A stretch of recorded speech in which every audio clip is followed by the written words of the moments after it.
Sure, I'll do the recap. All right, go for it. You may be wondering how we ended up here. Ended up in a hole in the ground. A hole decorated with stolen gravestones and urns of the dead, built up with concrete and plaster. There's no way out but the ladder we used and a metal door. A hole that was dug up instead of dug down, as we certainly have feared. A hole under a staircase of a home filled with rotten unease, with memories laced into the very wood in its creation, booby-trapped with dangers far more than a sledgehammer ricocheting after a push, and gas and camp tinders landed along a stove in the kitchen. A home suspiciously absent of people, albeit clothes moth-eaten and muddy, yet displayed in a fashion that seems purposely distressed. Oh, except for the faces seen in the windows that smiled with such awfulness one could lose their mind. A home, now stalked by the thundering growls and violent torrents of a beast mauling again. And I bet you're asking now. After breaking into an abandoned building of a grave robber trying to find some proof of his involvement of a woman being murdered by something at a mall, almost being maimed by traps set up around the home, finding a trap door under a stair step that leads 50 feet underground into a hole filled with a pissed off spirit and people alike, with a whole monster outside ripping into someone's sorry ass that got too close to said house? What's next? Well, welcome to Finches Hook.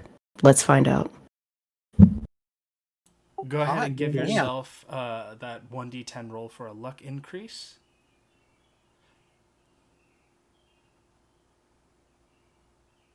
You said 1d10? 1d10. All right. Increase your luck score by 6, and we are going to continue on. So, when we ended our last session, we were left with the tragic moment of somebody losing their mind. Unfortunately, that somebody would be Angel. So, Angel, how this is going to work is first we are going to determine what your bout of madness looks like. This bout of madness will last for 1d10 rounds. We're not in combat right now, so as a result, we're not going to go moment by moment on how you respond, how other people can respond to you, like every single turn. Instead, it's just going to be a general, what is everybody else doing while you're doing this? I hate to get clinical about it, but we do have to observe the rules. No worries. The second one after that is that you will then be temporarily insane. You lost 5 sanity in one go, but you haven't hit your 1/5 threshold, so this is temporary insanity. That means that you will only be in this state for 1d10 hours. During that time of that 1d10 hours, if you lose any sanity at all, you will immediately experience another bout of madness, wherein you will once again lose control of your character for 1d10 rounds as you do something, as you respond in some kind of visceral state. So, for the purposes of role-playing and storytelling, I would say that keep that in mind, that further exploration may be dangerous for you if you continue on in this state. But without any further ado, let's go ahead and find out what that madness looks like. So,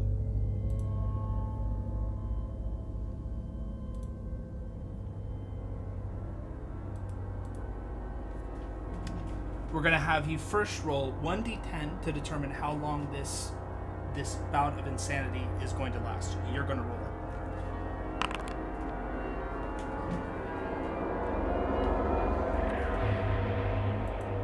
All right, six minutes. Under normal circumstances, 6 minutes. This would be, a couple of rounds. However, we're now going to see what this temporary madness, or this bout of insanity, looks like. Please go ahead and give me another 1d10. 3.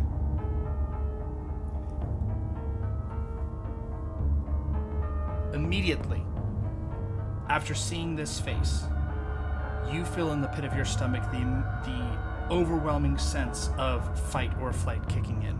You turn to fly, and you see three shapes at this point with lights, all of them pointed at you, all of them closing in on you. You begin to see red, and the immediate desire to escape is overwhelmed by the fight to flight instinct. The rest of you watch as Angel goes completely berserk for a moment. Lashing out violently, she throws her flashlight first. So go ahead and give me a throw roll, please, Angel. Yes, give me 1 moment to pull that up. Okay. Ooh. Good and bad. As you throw the flashlight, you completely miss. It hits the wall and it shatters into pieces, leaving you without light. A light source yourself, Angel. You no longer have a light. The rest of you, as you see her turning violent, what are you doing? I think Phelan was pretty much right behind Angel when this took place. Mm-hmm. And when she starts swinging, Phelan is going to try and, I guess, grapple her. Mm-hmm. Throw his arms around her and just like try and hold her still. And if he can, try and pull her back from the door. And he's just trying to speak as calmly as he can. Mm-hmm. Okay. Yeah. First, give me the roll to see if you're able to grapple. So we're going to use brawl for this. This is a contested roll, so I'm going to ask for a brawl from you as well, Angel.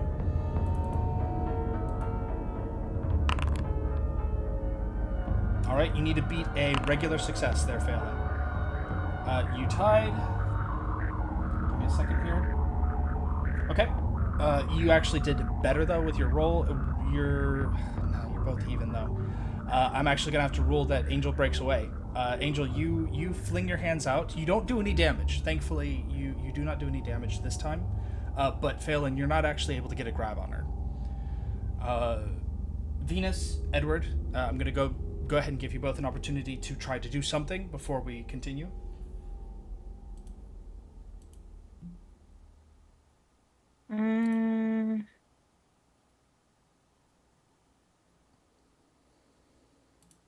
Yeah, she's gonna load her gun Mm-hmm. and aim it for the door window. Okay.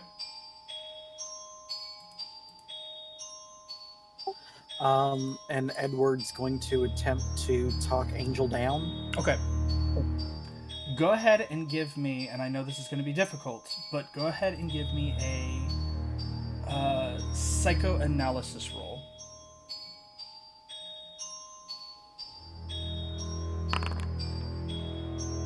I didn't think that would succeed. So Angel,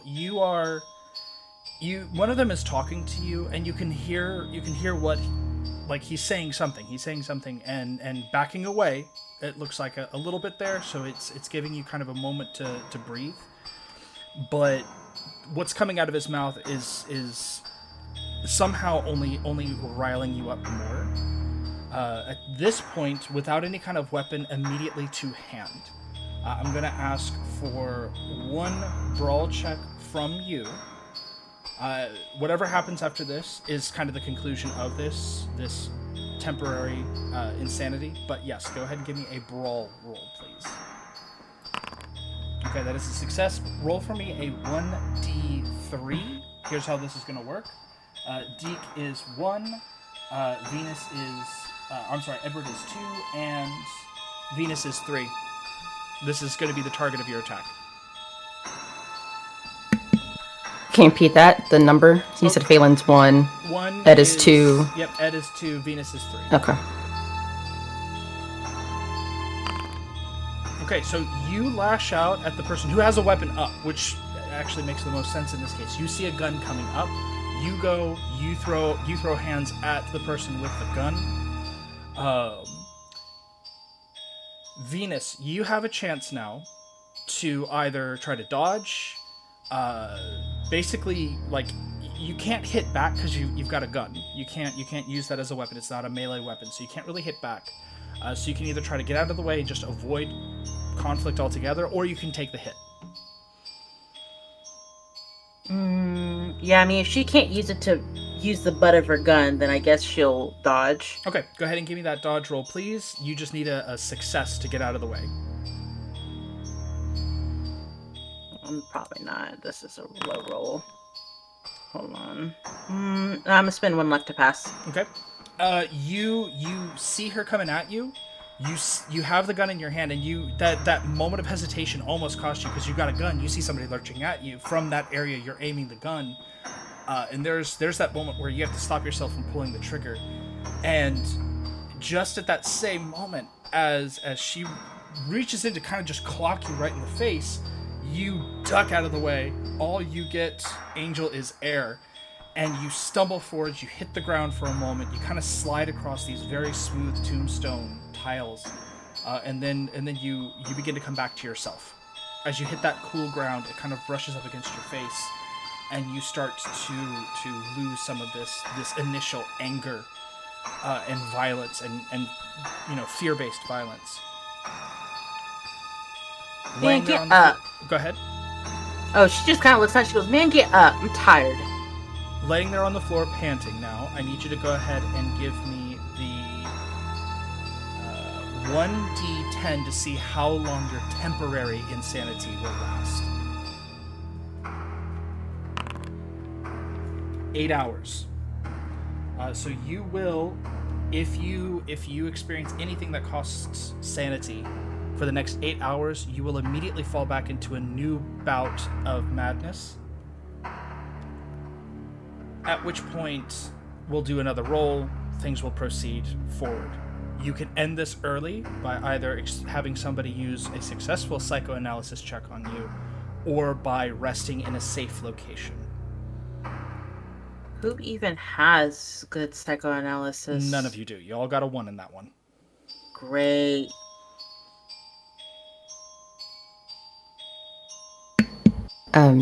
She's just gonna lay there for a second, just letting the high kind of go down. If anybody's close enough, they'll probably hear just saying like a small like prayer, nothing like religious, but like from her roots, little prayer, and just mumbles of like, "I'm sorry."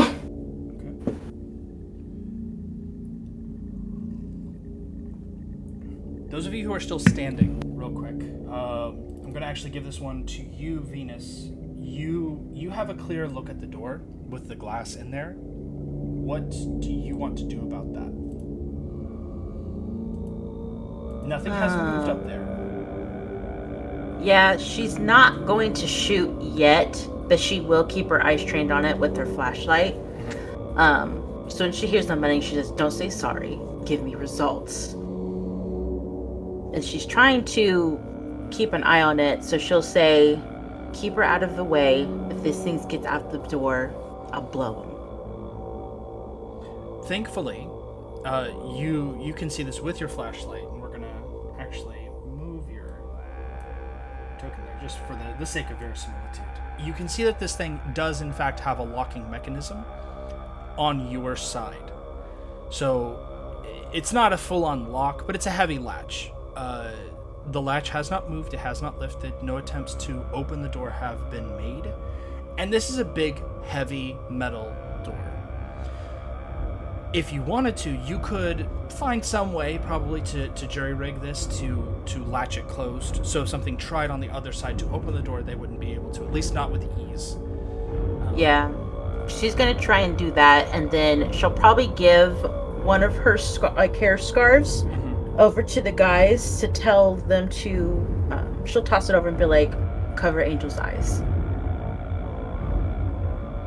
And she'll try to jerry-rig the latch to make sure it's not going to be opened easily. Okay. While you're doing that, I'm going to ask for you to give me a... there's not really a jury-rig one, so what we're going to do is actually work with a mechanical repair for this one. Mechanical repair? Mm-hmm. I guess. I mean, not really with mechanical. Yeah. So you're having a moment there while you're trying to do this. What are the two gents doing?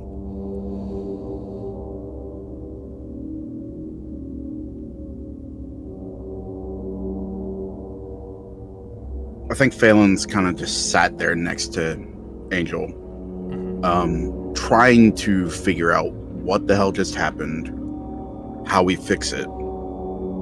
And he's dividing his attention between Angel and the door. And just kind of looking back and forth between the two, trying to figure out what did he see? What inspired that?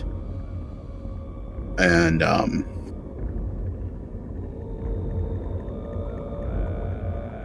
doesn't really have anything that he can like put around Angel's shoulders, like a blanket for shock or anything. Yeah, just the scarf that was given to you, and that's, I mean, it's not a blanket, it's a scarf. Yeah, and he's not making any move to tie it around Angel's eyes, because who knows what that might set off. Yeah. Okay. Meanwhile, Edward, what are you doing?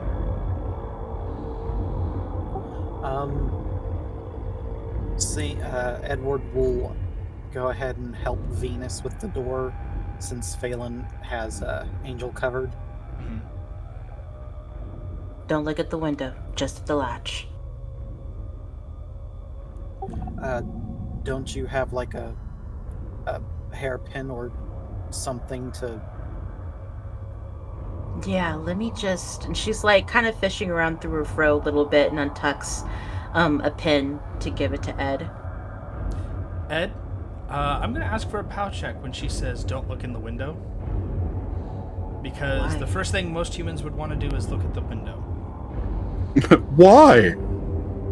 That's why... Well, yeah, why? Let's do the thing that we're told not to do. Is there like a self-restraint check I could do first? That's what the POW is. Yeah. So when she says don't look in the window, you're like, nope, that's a great idea. I'm not gonna do that. And you go right into your talk of mechanical science instead. So as you're setting this up, you've already attempted your go here, Venus, so you can try to push the roll if you'd like. If you do, the hairpin that you're going to use is probably going to break. And if you fail, I mean, it's very possible it may break, or the latch itself may end up suffering some kind of damage if you continue on to push this roll. So which roll? Your mechanical repair to try to keep this thing shut. And, I mean, pushing it's just not going to give her any successes because I have a 10 on that. Right. So that's what I was going to say. Like, no. if you continue to do this, I would have you push the roll. If you want, you can let somebody else do it. Somebody else who might have a better score. Yeah, that's why she gave it to Ed for. Okay, so Edward, if you'd like to, you can go ahead and give me a mechanical repair roll. I don't know how yours is, but... Well, it can't be worse than yours because you're at base. I'm very, very bad at mechanical repair.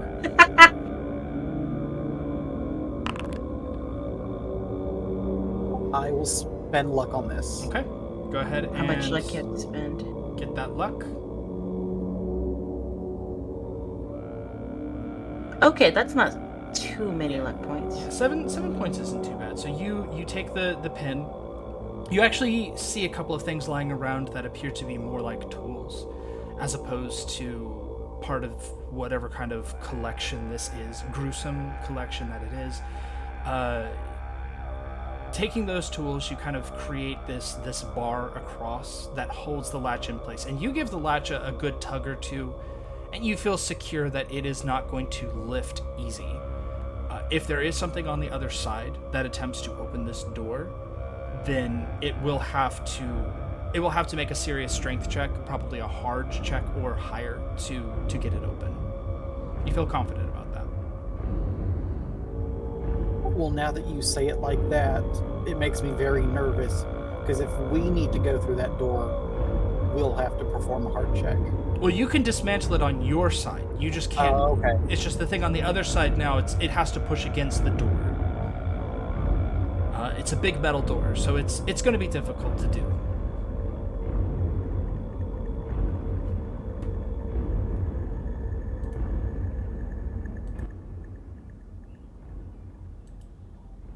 So, Angel, by this time, physically speaking, you have recollected yourself. Your breathing has become a little bit more regular. Your heart rate, while still fast, is not pounding like it was.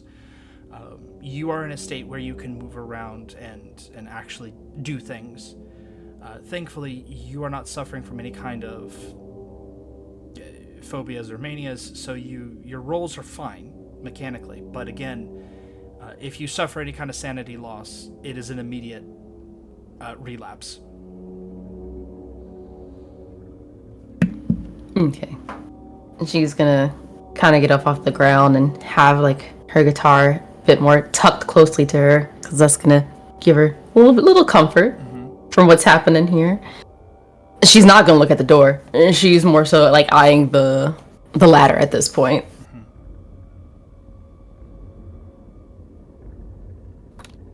We need to get out of here.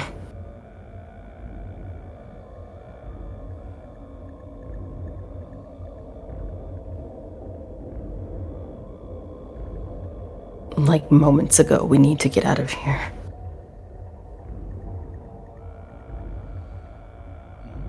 We'll get out soon. Trying to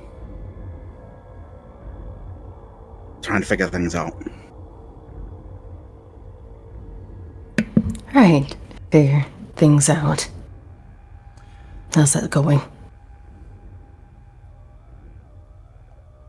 They're fiddling with the door over there. You turn your flashlight as you say that, and you can see that Edward has finished setting up the makeshift lock on this door. Oh, shit. Thanks, Ed. Oh, it was my pleasure. Okay. So, can't go outside. Bad news. We can, but it's up there.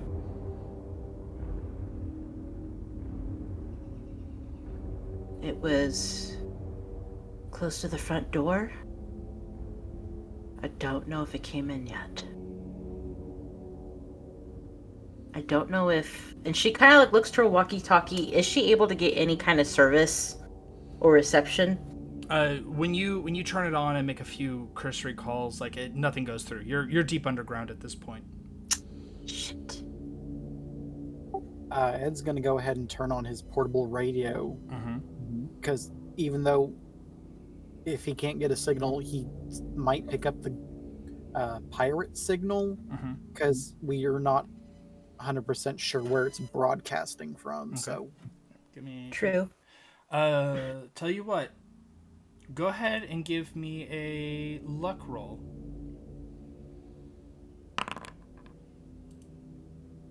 Okay, one moment. I'm gonna compare and contrast notes. And where's the...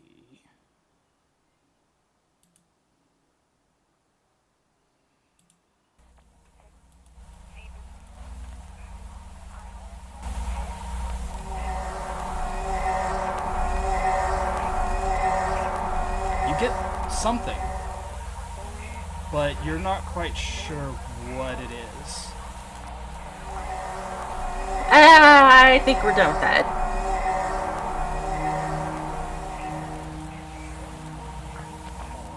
If you want to turn it off, you can, Ed. That's up to you. he'll turn it off. Is that... No, I'm not asking that. It was just noise. Would that noise spark anything with me by chance? Or is it just random noises? For a mercy, it sounds like just random noises. It's creepy, but it's just random noises. Gotcha. I didn't hear my car getting busted. We can try and get out. But...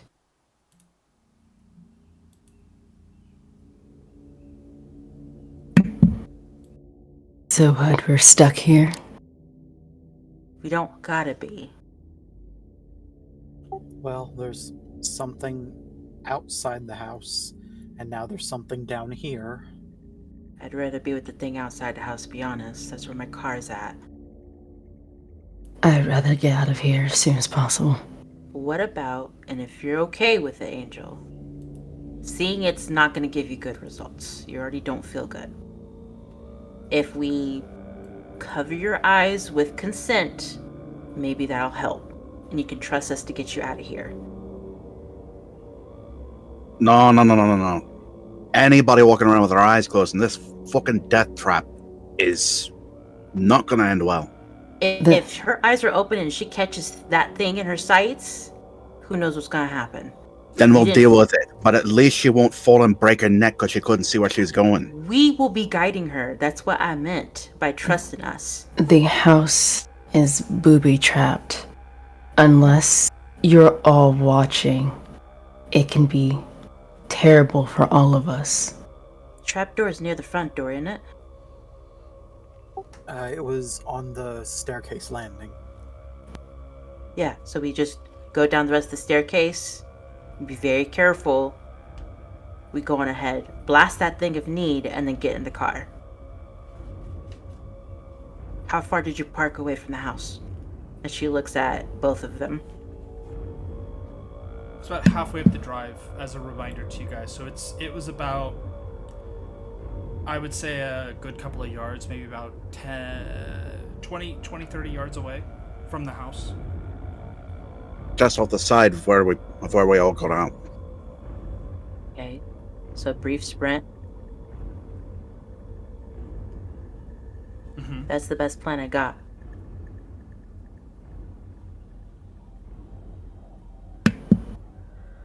Angel's just gonna look at Edward to see what he thinks.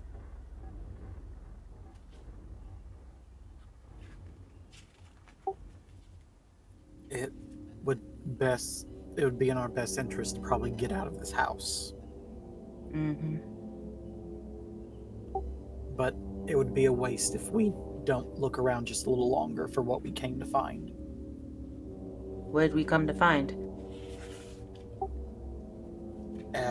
Any form of evidence. We standing on it right now, aren't we? Well, the broadcast mentioned a pendant or of some kind, a token that the Nancy took from John. No, that ain't here. He's looking in town for it. He wouldn't be there if it was here. Right. We got plenty evidence to shut this place down. Are any of the, I guess, stones or anything small enough to carry? Actually, do you got paper and pen? Did you bring one? Like a notepad? I always carry one with me. So what you can do, she's gonna put your paper down on the thing. Take the side of your pencil and scribble it, and etch the image on the tombstone. That's gonna be proof enough. Oh, very ingenious. Would you, real quick, storyteller, Mm-hmm. would you say it is reasonable that Phelan would have his camera with him? I would say reasonable enough to give me a luck roll. Okay. Yes, you do. Nice. All right. Phelan will kind of fish around in his belongings, pull out a camera, point the lights there, and there. I'll take photos. We can show them to whoever can do.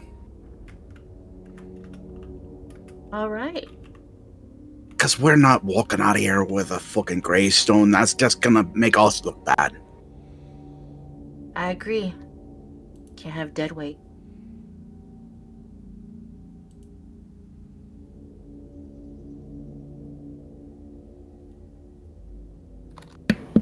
Now, And I mind guess you, Angel. Just to give you an idea, this is a Polaroid. Like, this is a genuine Polaroid.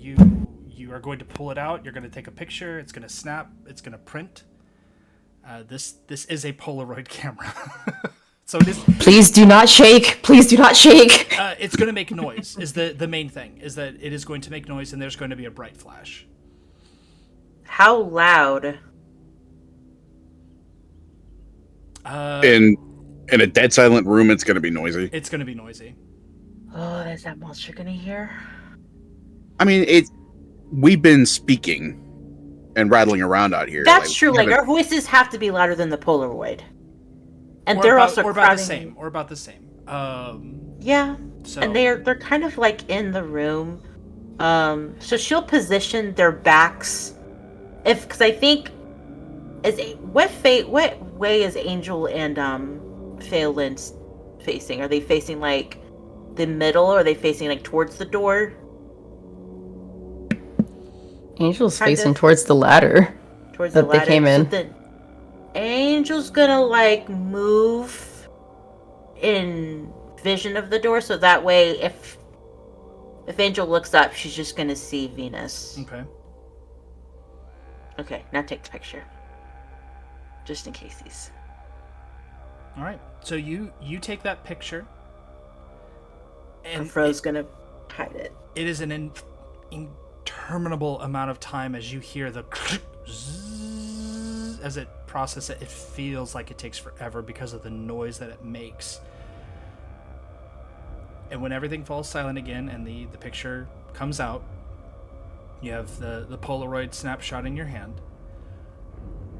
It's followed by silence.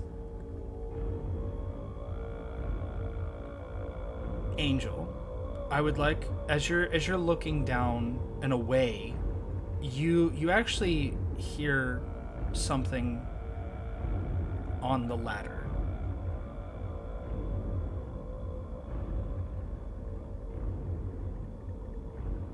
The creaking sound of somebody coming down.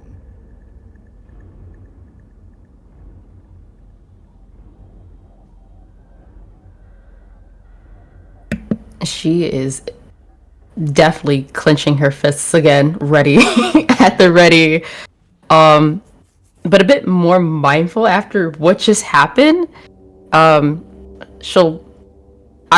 Is Venus like directly behind her? No, in front of her. Well, she's just being blocking the door. You mean she's behind? Yeah. Because Angel's looking at the ladder. So yes, Venus is more or less directly behind you. Okay, so then she'll have her fists like clenched tightly, like ready to throw down again, but like thinks about it a little bit and backs up slightly enough to like bump into Venus. Not like that, not forcefully, but just like a little nudge from her backing up ready to throw down. What's up, Angel? Something's coming. Shit. The rest of you, please go ahead and give me a listen check.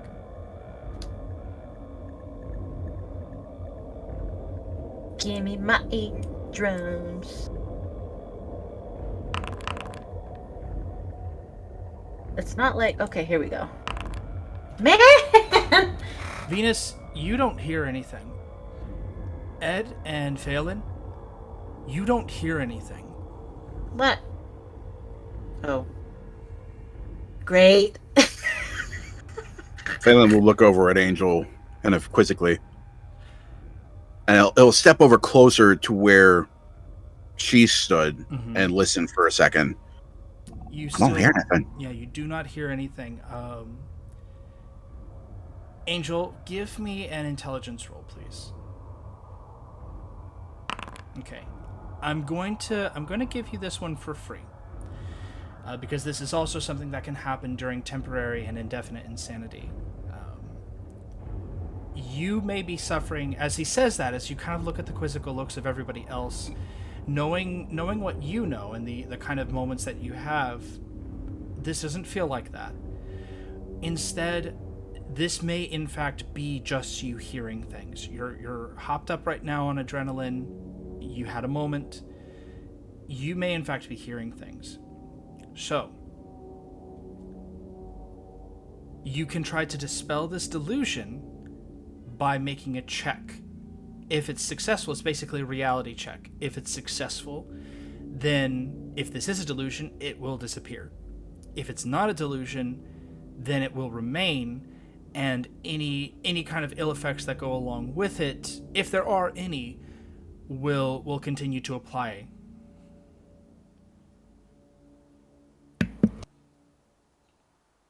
I mean, they looking at me crazy, so, I mean, it's not the first time, but okay. Sure, let's try to snap out of it. Okay, yeah, so give me a second here. We're going to go ahead and make sure that we have you do the right roll here. Go ahead and give me a sanity roll. Now, before you do this, I'm going to warn you, failure will cost 1 point of sanity, which will send you back into a bout of madness. And I can't use luck on sanity, can I? No, you cannot. Alright. Maybe just stay crazy. Is there any way that we can help with this? Yeah, I'm curious. I mean, you can go over and see the ladder and see if somebody's coming down. Like, wait, I Yeah, think you Phelan can, will go like- over there and like look up the ladder. Okay. But she's gonna try and like hold her hand, Mm-hmm. like a hard, like not really hard, like trying to hurt it, but like hold it like in that, like, I need you to be right here, right now. Okay. Angel, there's nothing here. Okay. We're gonna check, So but you gotta be prepared that nothing's gonna be there.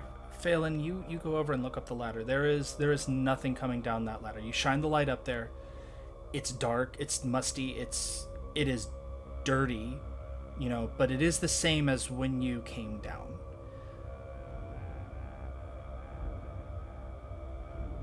I'm gonna ask, because the light switch is right there next to you. Do you want to try to use the light switch? Yeah, while he's there, he'll kind of turn the light switch on and off. Okay. You turn the light switch on and off a moment, and after a couple of clicks, it actually does turn back on, filling the room with light again. Okay, and he'll click off his flashlight and look back at Angel. I don't say nothing coming on the ladder. As he says that, Venus can feel like her arms like stop tensing and relaxing, but her shoulder is still pretty squared. So here's what I'm going to ask. With all of this, if you want to make this roll, you still can. It's not going to help you in terms of mechanics. It's not going to help make the roll any easier. But you can, with the evidence kind of put in front of you, decide if Angel would buy that or not.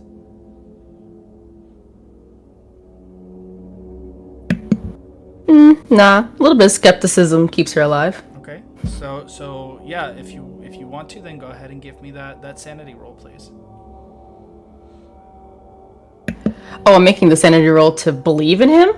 Yeah, well, to disperse the delusion, because you still feel like someone is coming down that ladder. You can still kind of hear those footsteps, long, drawn out, heavy, plodding footsteps on the rungs.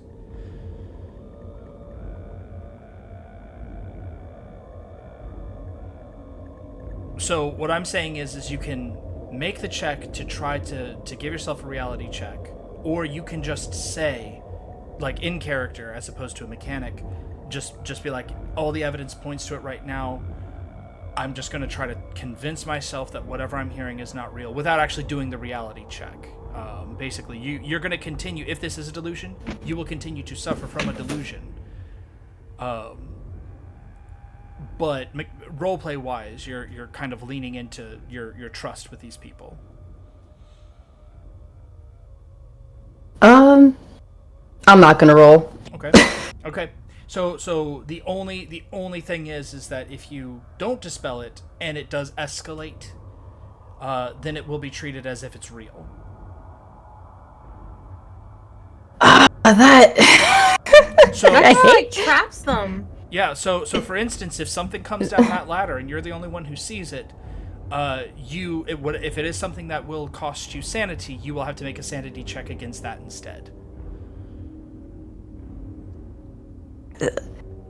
double-edged sword. Either do the roll now or do the Or do roll it later. It's like a segue to sanity, like insanity, no matter what.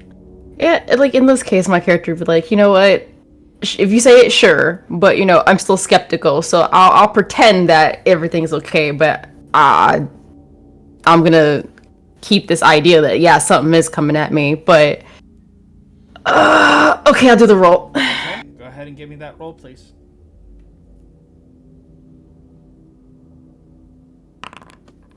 Oh, sweet baby Jesus. Thank God. You kind of push yourself up a little bit. Your hand involuntarily goes to the St. John the Conqueror's bag that you have around your neck. You give that a squeeze, maybe a little bit tighter than you should. You actually feel a little bit of like crush as you do so. You're probably going to need to replace that, but the sound of the footsteps coming down the ladder does stop.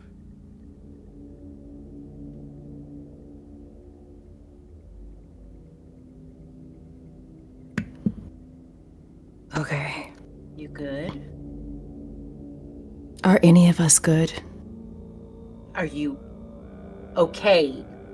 Is she like kind of like gives like a look like, yeah, girl, I know. We're working on it, but I don't hear it anymore. Okay. You gonna be good to go back up there?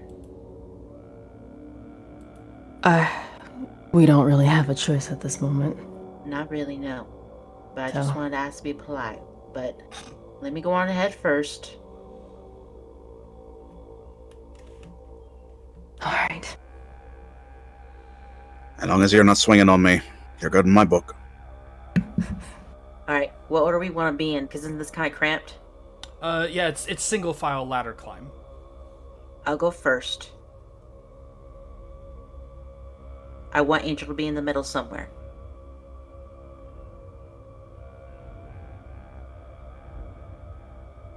Or I can be last.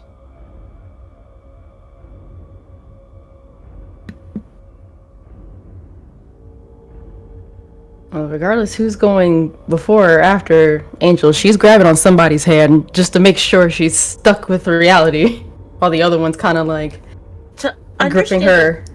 No, agreed. With the ladder, is it ladder, latch, then outside? It is ladder. You climb to the Uh-huh. top of the ladder. There's a small sort of staircase that's hidden underneath the house that appears Is to that be still part. single file? No, that's a little bit wider. Like it's not much wider, but you could like two people could squeeze along that little staircase up, and then it is out into the main body of the house. Okay. Yeah, as a Okay. reminder, that landing at the top of the ladder felt like it was a part of the basement, but a walled off section. So it's not immediately accessible to the cellar. It is a part of it, though. It's on the same level as the cellar. Okay. Then yeah, order matter just so long as Angel's in the middle somewhere. Okay. Phelan will take the lead. Okay. So as you begin to make your way up, one single file. I need to know who is last. It'll go last. Okay. The light from below actually seems to be connected to a light bulb up at the top, so the entire ladder is lit, as opposed to that moment, like you were climbing down into darkness. Now you actually have access. You can see everything as you're going up. But Ed, you recall last time when you were coming down, that moment where you realized that this tunnel and possibly this room you're standing in was dug up beneath the house, not the other way around. And so as you're making your way out, you kind of have that moment where you look around, and I'm going to ask you, are you going to turn off the light switch on your way out? Was the light switch off when we got here? Yes. Yes. Okay. Are you going to wait for everybody to get up to the top? Are you going to let them know you're turning off the light switch? Yes, I will wait for the others to get up the ladder before he'll go, I'm turning out the light. My man. Okay. turn off the light, and you begin to ascend. Give me a listen check, please. Everybody or just Ed? Just Ed. You don't hear shit. The only thing you hear, Ed, is the pounding of your heart and the blood in your ears as you climb up that ladder. Maybe a little faster than is safe, but not enough that I'm going to ask for a roll. You get up to the top with everybody else. It is dark in this space now. It is beyond the point where light is able to get into this. Natural light is able to get into this space, so it is dark up here. But you are all out of that hell, that mouth of hell for now. So then with her, she's going to have her I've done this. She's going to have the flashlight in her titties, kind of, but she is going to try and unlatch. She's going to unlatch it to get back out, but very quietly. Okay. Go ahead. You give me the stealth roll to see how well you open the door.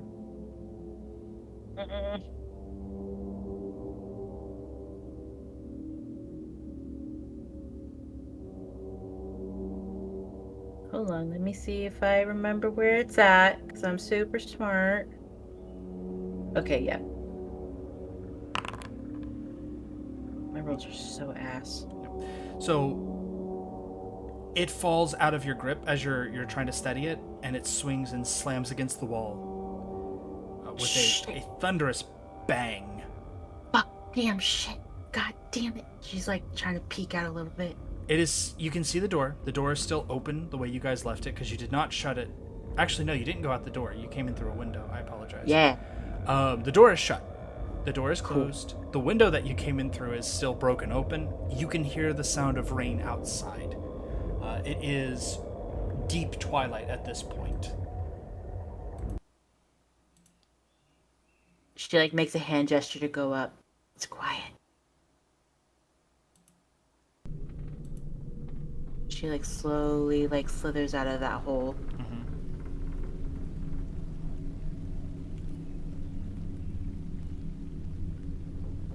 Everyone else following suit? Yeah, Phelan comes out, and once he's on his feet again, his flashlight in one hand, crowbar in the other. Okay. Yeah, Angel's going out. One hand's clutched tightly on the little satchel bag. The other one is whoever's closest to me's hand, squeezing it for dear life. In this case, it sounds like it was probably Phelan. Yeah. You said it's like twilight hours, right? So there's still light out? Yeah, barely, but there is still light. Again, because it's storming outside, so it's darker than it naturally would be at this time of day. Okay, so yeah, he'd have a hand free to take Angel's hand, and he'll have the crowbar in the other. Okay. Last heard him close to the door, but I don't know if he's here now. Go ahead. The If rain anybody is going wants to help us. Give me a listen check. Everybody this time. Yay! Ooh. Nice. Nah. Hopefully the rain helps them. The rain is helping them, but not helping them, because at this point it is blocking out the ability to hear for Ed and Angel. That rain is pretty heavy, and the occasional sound of thunder doesn't help either. Venus and Phelan, you take that moment to listen, to really listen. So far, there is no sound of anything outside. No howling, no moving, no snuffling, no laughing, no tittering, nothing. Looking around. Oh, sorry. Looking around, does Phelan see any sign of wet footprints or any kind of wet prints that he doesn't recognize as something that they left? At this point, in theory, the floors would more or less be dry for your kind of prints, but because it's dark, I'm going to ask for a spot hidden. Normally, I would just let you do this, but it's...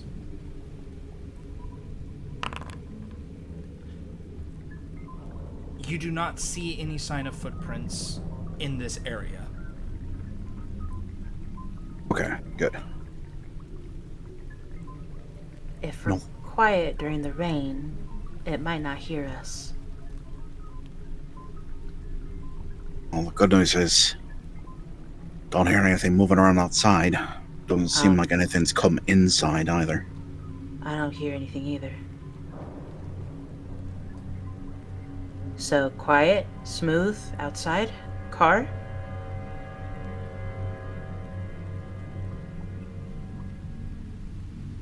We slip out. Real quiet like. We don't make a bolt for it. No. Unless something happens. Yep. Okay. Let's hope it didn't spit up my car. She kind of begins to gently open the door. Phelan is going to try and catch her shoulder before she does, and he just shakes his head and tips his head over toward the window they came through. And she tilts her head okay. She gets it. All right. As you begin to make your way out, I'm going to go ahead and ask for marching order. Ed's at the back. Okay. Phelan will lead. Yeah, she'll be in the middle this time. Okay. Along with Angel. Yeah. All right. Making your way outside, slipping out one at a time, taking it carefully. Since you are moving slowly, I will allow stealth rolls for this.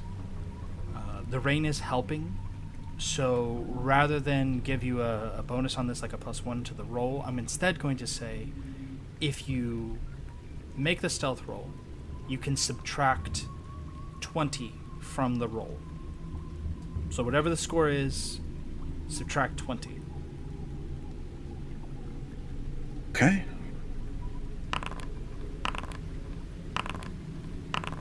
Okay. Angel and Venus, you even with the -20, you don't make it. There's moments where you're kind of slipping. Thankfully, the other two are kind of helping to steady the party a little bit. Ed, your hard success helps to stabilize it. It's still not the quietest walk, but it is quiet enough. As you pick your way towards the car, through the now sloppy mud of the gravel driveway, you have to go through the brambles and the overgrowth. It is not a clean walk, and that's where a lot of that issue with sound comes from. As you draw closer, Phelan, you do hear something by the car, but it is not the sound of a beast or something else. It is the low, gurgling moan of someone in incredible pain. And Phelan. As your flashlight moves across, you see what it is. By the car, there's a splash of blood on the hand, as it like a hand had touched the car and slid down. The car otherwise seems pristine in the dark twilight. What you see is you think it's a face because it's half hidden under the overgrowth. It is a mangled face connected to an equally mangled body. Blood everywhere, viscera everywhere. The one half of the face that you can see shows an eye that is barely kept in its socket by the structure of, the damage that has been done to this face. The other half of that face is missing. Thankfully, and not thankfully, you saw it first and it was in the beam of a flashlight. What I'm going to say is, I need a sanity check from you first.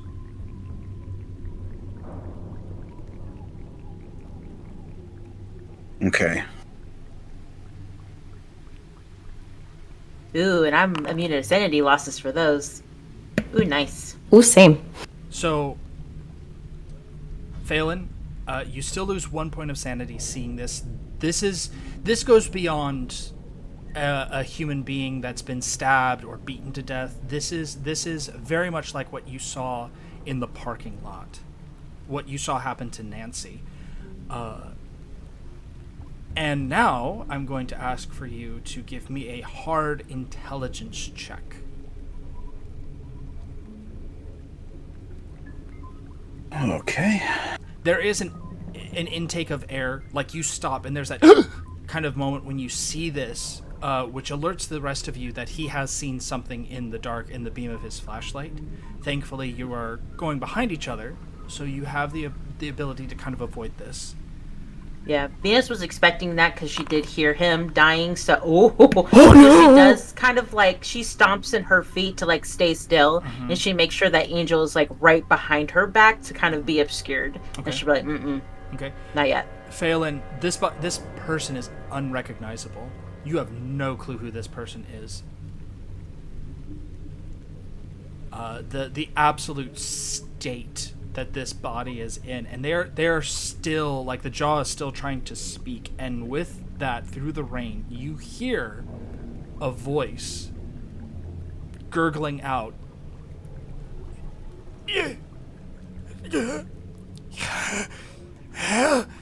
help, God help. And you see that what might be the remains of a hand reaching up, trying to get help. It's not pretty, and things are dangling off on other parts by a thread.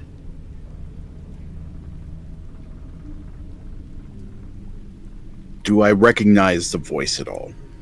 You do. It is the barely recognizable voice of St. John. Aww.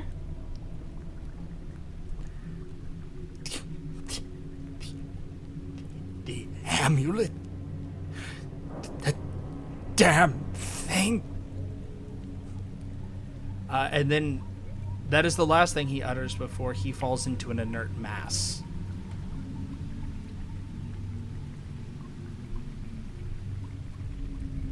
Phelan is going to take a couple of deep breaths, and he is going to try and kneel down next to the body, reach for somewhere on the throat that seems relatively intact, and feel for a pulse. Tragically, there's not a whole lot of skin here. You give me a medicine check.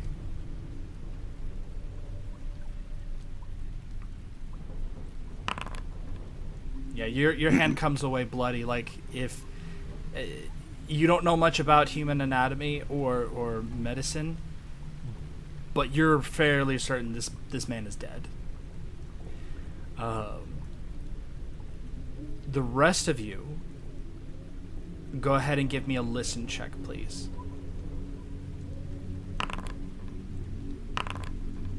Oh, come on. Oh. It is completely the sound around you. You don't hear anything, and if there is anything, it might be muffled by the sound of the rain, which is why none of you hear the sudden movement from up the road. It is not the sound of an animal. It's not the sound of the beast. It is the sound of a person rushing up and then screaming. It is a male voice. It's fairly deep. As St. John's friend comes running up. As a reminder, he's a fairly tall guy, gangly, kind of like Phelan, but he's a pretty tall guy. So when he comes up out of the rain, Kleinhardt is he shoves you kind of to the side there, Phelan. Like it catches you by surprise as he pushes you to the side, and again his body kind of blocks the view from the rest of the party about the body itself, St. John laying there.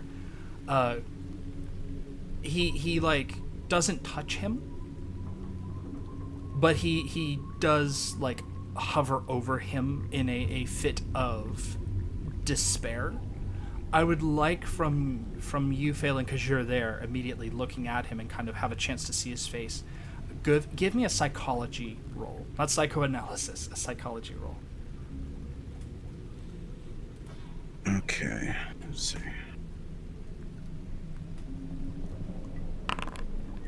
Okay.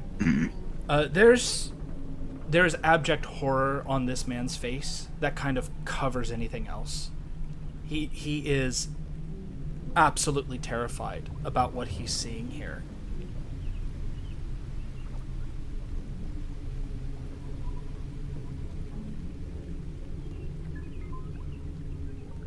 So when Phelan got shoved aside, seemingly out of nowhere, he started to raise the crowbar to swing before he realized who and what Kleinhardt was.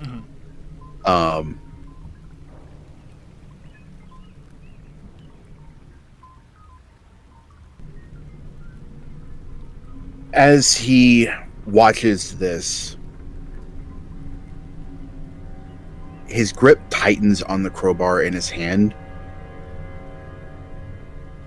Because this isn't St. John, but this dude was with him every step of the way.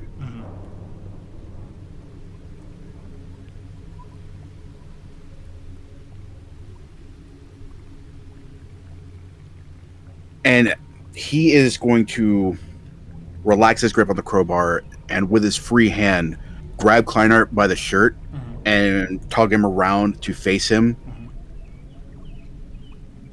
He's dead. They're coming with us now. Don't argue. I'll kick your ass. Get in the car. Okay. Give me, please, a... Oh, you know what? We're actually going to do... I'm not... there's not an equivalent for this, so I'm going to ask for a... what is your... Let me bring up your sheet real quick. I'm sorry. We're going to do a little combination roll here.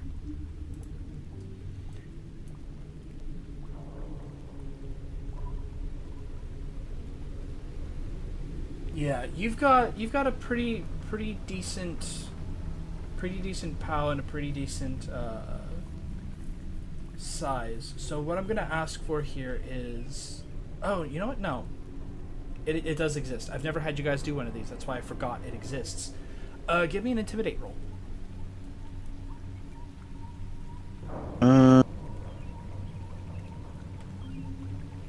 Feel about fast talk.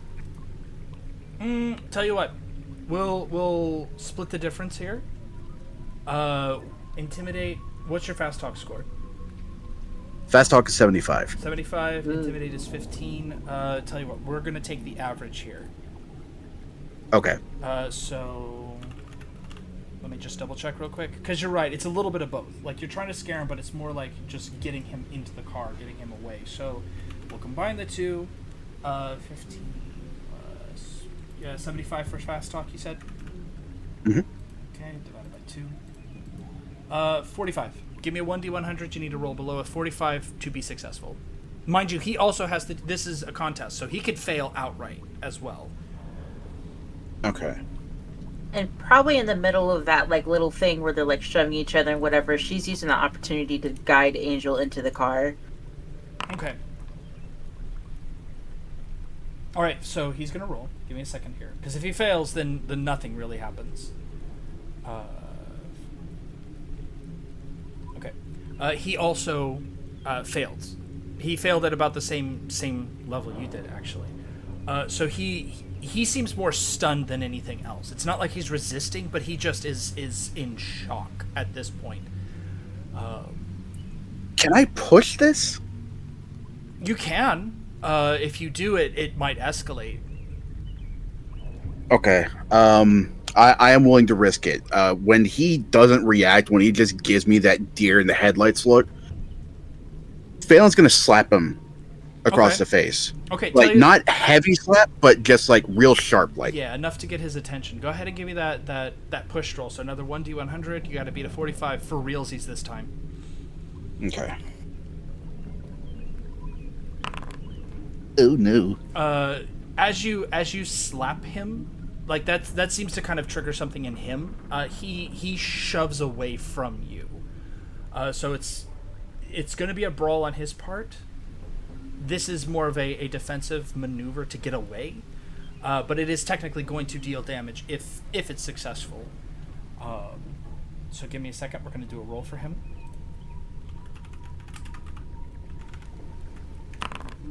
It is not enough to actually deal damage. Like he tries to push away from you, it doesn't work. This is turning into a scuffle now. It went from a simple like grab, hey you. Looks like it's turning into a bit of a fight. Not enough to roll for initiative or anything like that, but this is continuing on as he's trying to get away now. Again, this is more out of fear, it seems like, than like instinct, as opposed to him being like, oh shit, we've been caught, I need to get out of here. This is instinct taking over. As you're getting her into the car, I'm going to ask for you to give me a spot hidden check, Angel. However, this is also going to be a contest against Venus's stealth. Venus, you're attempting to block her view of it. Actually, you know what? I'll let you choose stealth or sleight of hand. Your choice, Venus. But Angel, you have to roll a spot hidden. Stealth is going to be my best one, I think, because that's gold. That's his best, right? Damn it. Yeah, whoever has the best. Okay, yeah, because mine's going to be the best score out of sleight of hand because it's 35. Why am I so bad? You can spend luck. Can I? Do you have enough? No. I have 22, but I have to spend 10. Oh, it's gonna be a full 10, but she's not gonna see it. Okay, hold on. Yeah, we need to get out of here. Okay. So we out of here. You see Angel's eyes turning in the direction as the flashlight is in this fight with Phelan, and there's that struggle. The flashlight is going back and forth, bouncing all over the place. It kind of lands and falls on that corpse. I need you to give me a sanity check, Venus. But Angel, you do not. You are shoved kind of into the car. But Venus, you see this corpse, this mangled mass, and I need a sanity check from you. I don't lose sanity resulting view in a corpse, though, because of my valiant activism. Normally, I would say yes, but this goes beyond a corpse. This is a person who has been ripped to shreds. Gotcha. Yeah, this goes beyond just a dead body. Yep. So you still lose 1 point of sanity. Cool. But you maintain control as you look at this thing. It is, again, it's viscera. This is almost a puddle more than it is a man. And I'm going to ask the same thing from you now, Ed, because of this, again, the struggle. Go ahead and give me a spot hidden. You want to fail this, or else you will see the body, Ed. Unfortunately, you do. What was that? Fudge. Yep, you do see the body, and so I need a sanity check from you two. Okay, you make yours. Nice. Oh, that is also 1 point of sanity from you to see this mangled mass of bone and sinew that used to be St. John.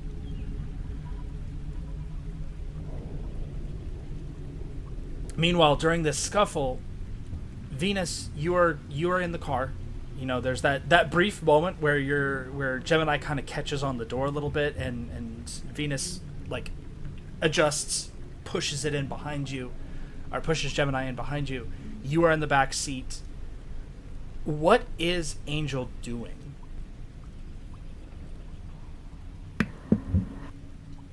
Well, she's not looking outside because if she's shoved in the car, it's for a reason. At this point, she's just trying not to think about what she saw, and probably starts like her comfort zone is her guitar, so she's gonna try to start strumming on it to like kind of get her feelings out into it. Okay. Oh no, that's perfect. So those of you who are outside, except for Phelan again, who's kind of occupied right now, you hear the low dulcet tones of Gemini being strummed inside the car. It creates it creates an uncomfortable sort of undercurrent to the scene where once was silence and the sound of two guys struggling in the muck. Now there's this sound of music underneath that feels completely incongruous to what it is. Music out here sounds wrong. As that's going on, Phelan, what are you doing as he's trying to break away, as he's trying to get away?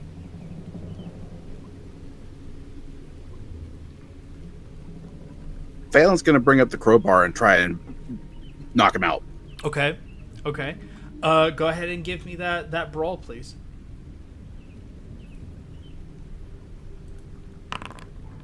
Ooh, that's a good start. Crowbar is... Give me a second here. I don't think we assigned damage to it, which is fine. Go ahead and give me the... You're going to deal damage. I'm just so you're aware. It is very possible because you don't know what his HP is. It's very possible that you could do more damage than you intend to. I'm just letting you know. Sure. Okay. Yeah. There's no non-lethal damage really. So as you bring this crowbar down, trying to aim it so that you hit him somewhere on like the side, the back of the neck, somewhere where it's not going to kill him.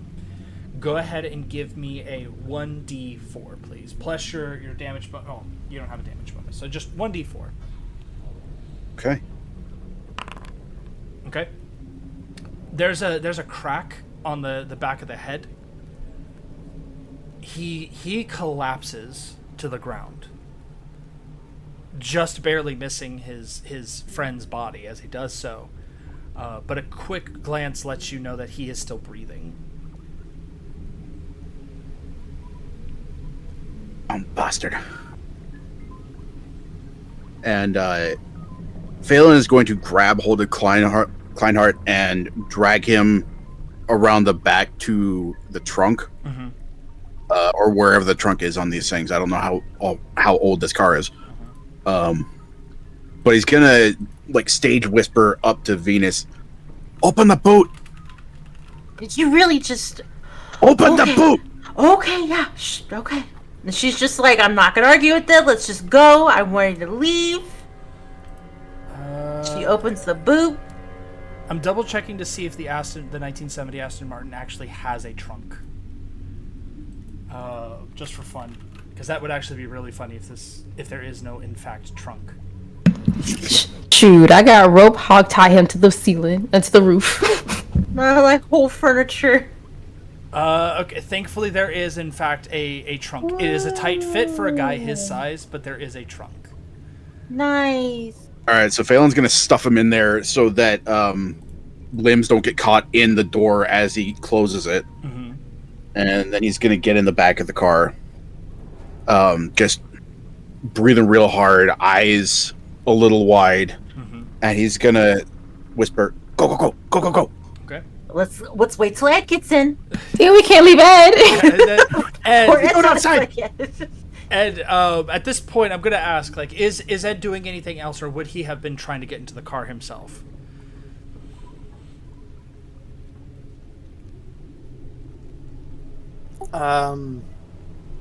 He probably would have done a cursory look at the, crime scene, and then he would have gotten in the car. All right, go ahead and give me one more spot hidden. Now that you've seen the body, there's no help for that, but give me a spot hidden. 3 points, Ed. I know, but I only have 12 points left. Okay. Looking at the body, you see not just claw marks, but teeth marks. You see where portions of the body have been pulled off. You see that ugly, familiar plaid shirt that he always wore. You see his shattered glasses to one side.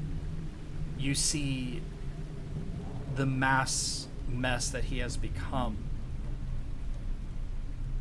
And then you see something else. Around his neck, there is what appears to be at first what you think is a long string of sinew is in fact a leather strap, like a band of leather that had been ripped apart. Something had been on it and it had been ripped off. Ooh.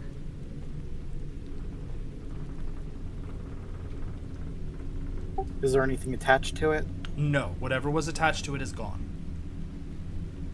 Damn. All right, I'll get in the car. Okay. As you guys climb into the car, you start the car, Venus. Mm-hmm. You start the car, Venus. Yeah.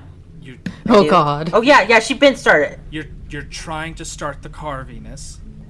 Yeah. But I don't get it. What's happening? It's not starting. The What does it you sound trying like? to start the car?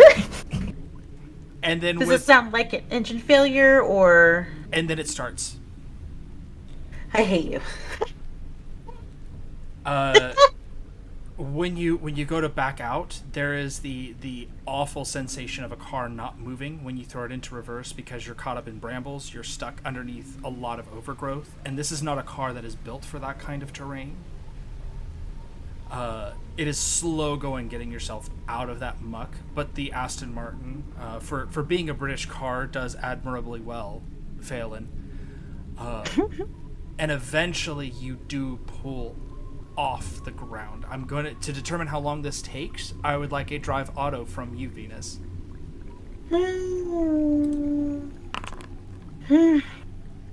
It takes a lot longer than you would have liked. And as you're pulling out, you are fairly certain you ran over the remains of that body. Rest in pepperoni. I leave it to you to decide if you want to check on that or not. Nope, Brent's gonna get it. And you are back on the drive and you are out, heading out. It is a long drive in the dark down that driveway, and it's an even longer drive back to town. As you go, the radio kicks on for a minute.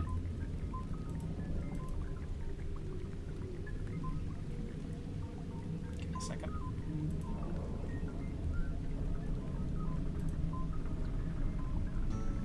And as you're driving, it's not exactly it would be comforting in any other respect. At some point, it probably would have been very comforting to hear it. As the Peter, Paul, and Mary start singing to you about Puff the Magic Dragon. I don't know how comforting it is right now. But you are now traveling back to town. And I'm going to ask what the plan is from everybody.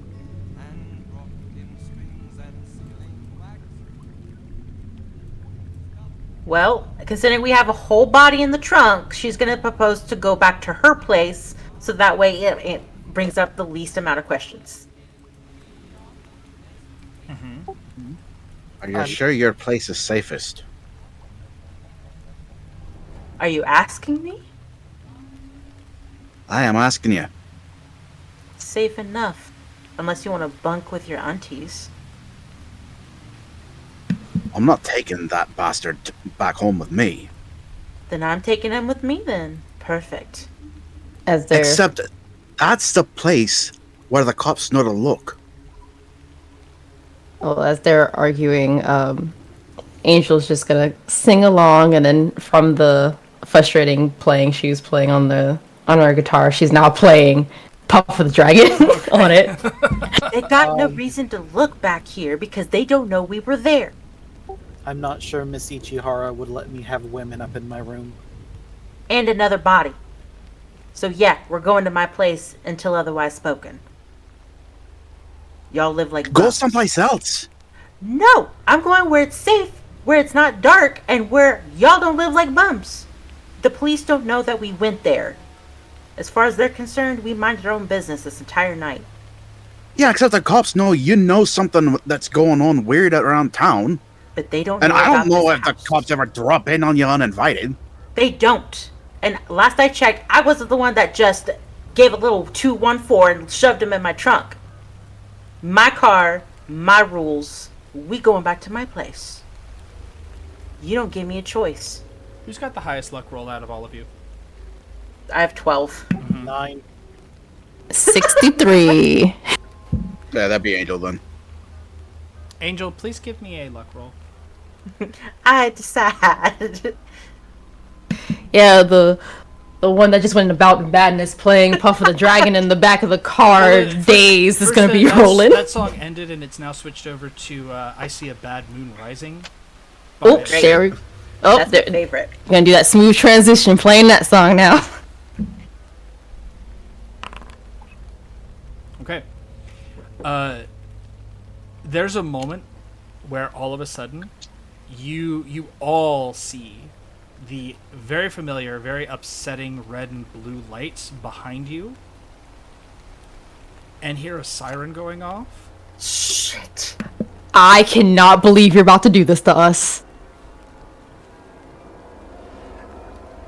Venus, what you doing? Fuck shit, she's cussing. And then she's like, okay, we gotta be easy. Be cool, everyone. Be cool. How bad you passed him out? Like he's sleeping or is he Fucking napping? crowbar. Okay, let's just... You got Alright. you got like 3 seconds to decide if you're gonna pull over. Or She's keep driving. pulling over. No, she's pulling over. You pull over, and the police car speeds right by. Oh, fucking Christ. Where are we at right now? You are on the highway. How long would it take us to get to the heap? Probably about 20 minutes, 30 minutes. Where was the heap again? Okay. We're going to switch back over to the map now since you are no longer at the location. The heap is at the south end of town. It's actually near the Clayworks and the Freemason Lodge.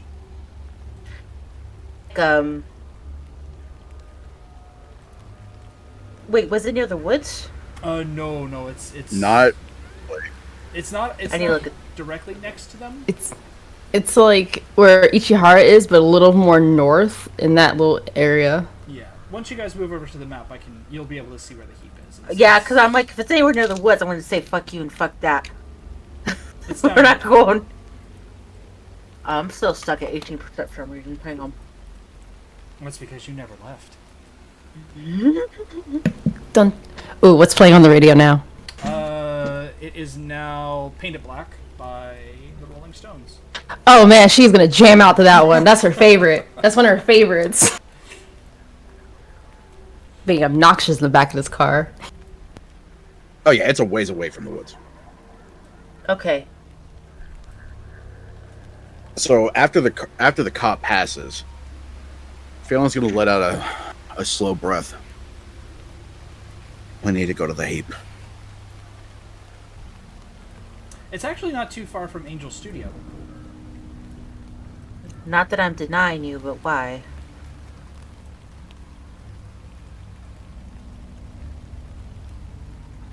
None of us are near it. And if something goes bad, no one will miss him there. Okay. And at first she was like all piss and vinegar about going anywhere else, but since they literally just got like their shit rocked by that police car, she's now considering a different option. So she does agree, and she does end up turning to drive to the heap. Okay. We're gonna go ahead and take our break here because I want to be able to give our full attention to this scene. So 10 minutes, we'll be back, and then when we do, we'll find out what happens at the heap. So, like I said, 10 minutes. We will return at that point. Until then, stay frosty. Start planning what you're gonna do.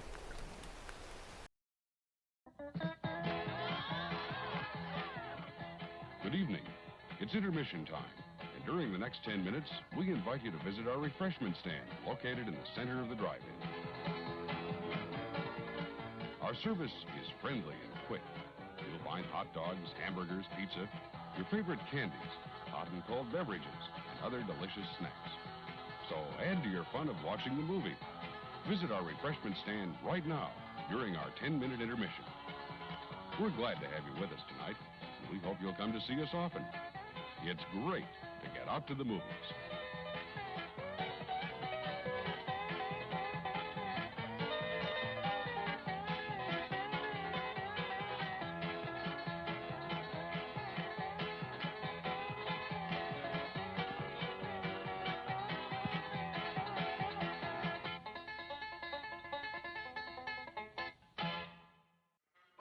Yum, yum. It's time for a tasty and refreshing snack.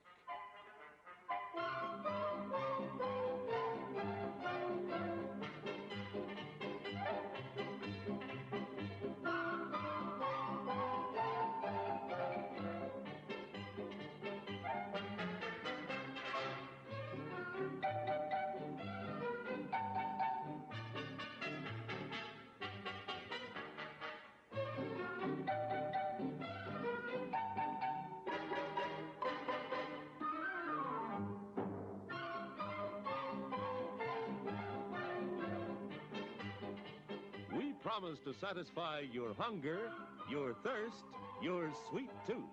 So visit our refreshment center now. Let's go! Here's a new taste treat. The corn dog. Plump, juicy wieners are dipped in a thick, golden Southern-style corn batter that seals in all their freshness and flavor. If you like hot dogs, you'll love corn dogs. Everybody does. Try a corn dog with your favorite beverage. At the refreshment corner now. Corn dogs.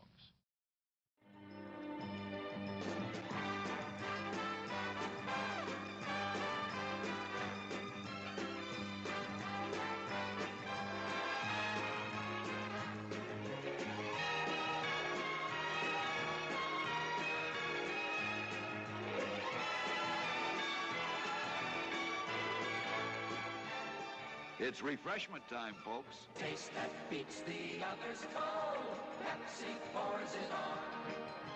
Taste that beats the others cold. Pepsi pours it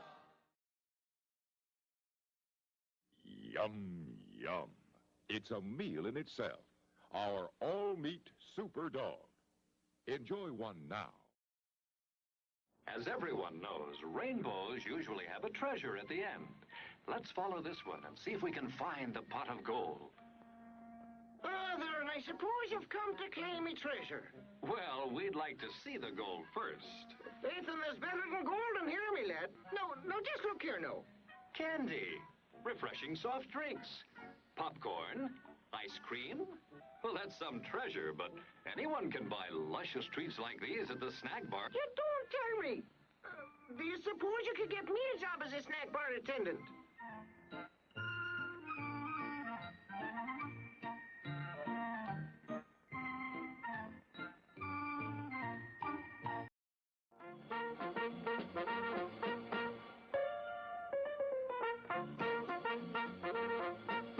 We're happy to have you with us this evening and want you to enjoy every minute of your stay here. And while you relax and stretch, visit our concession where you'll find something to please you. There are ice-cold drinks, delicious sandwiches, ice cream, coffee and snacks, and many other pleasing treats. Our foods are fresh and tasty, our drinks satisfying and refreshing. They're so good. Visit our snack bar and treat yourself to some delicious Castleberry's pit-cooked barbecue sandwiches.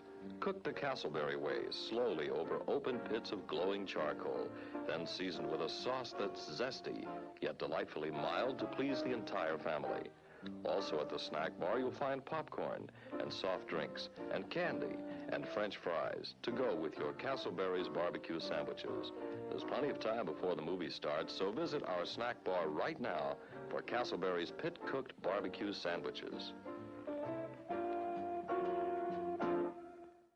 Still plenty of time to come and be served at the refreshment center before showtime.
sparkling soft drinks,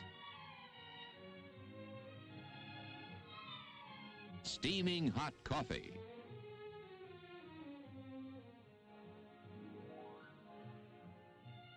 steamed or grilled hot dogs,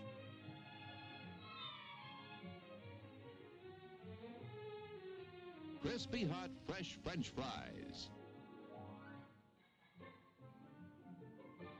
How about a pizza? None better anywhere. Our hamburgers are the finest. Quality beef expertly prepared for extra deliciousness. Treat yourself royally right now. What a hamburger. Folks, it's really delicious, and we know you'll enjoy it too. At our refreshment stand, you'll find these pizza pies, freshly baked to your order. Make sure you get yours and enjoy it now.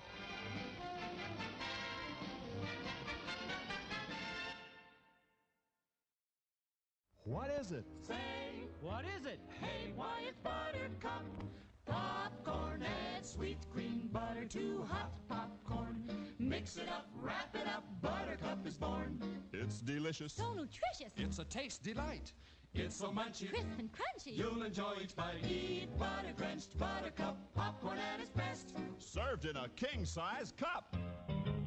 It beats all the rest.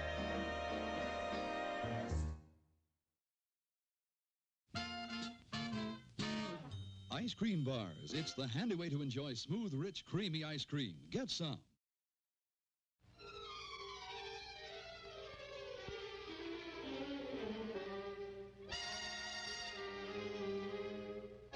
Yes, there's an air about hot coffee that's hard to resist. Full-bodied, refreshing hot coffee makes any time a pleasant interlude. Won't you have some now?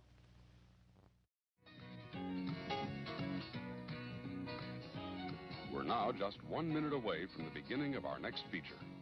For your convenience, our refreshment stand will remain open after the feature begins, so you still have time to add to the fun of watching the movie. Before we begin our next feature, we'd like to remind you to replace your speaker before leaving the theater. If it is accidentally damaged, please notify someone at the refreshment stand. Again, thank you for coming out to the drive-in tonight. As you leave, please drive carefully and come back soon.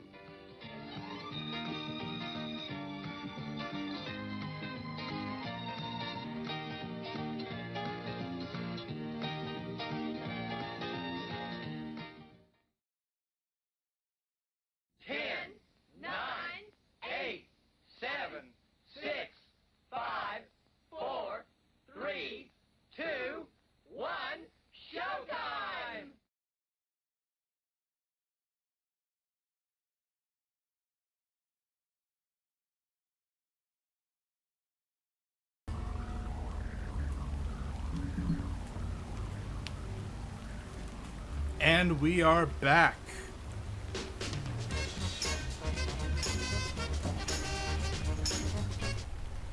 Or are we? There we go. We are back. Yeah. Are we all back? Yeah, I'm just crunching and munching.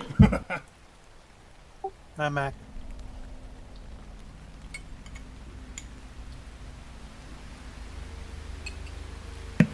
Man, I fried these a little too hard. I'm really sad. I'm going to give Sugar a minute or two, and then we'll proceed. Count starts now.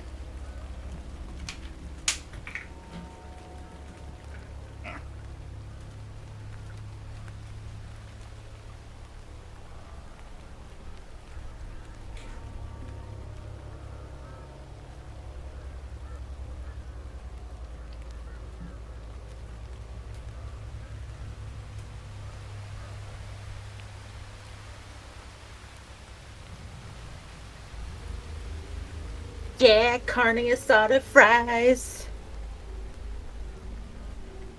am not. You're such a dork.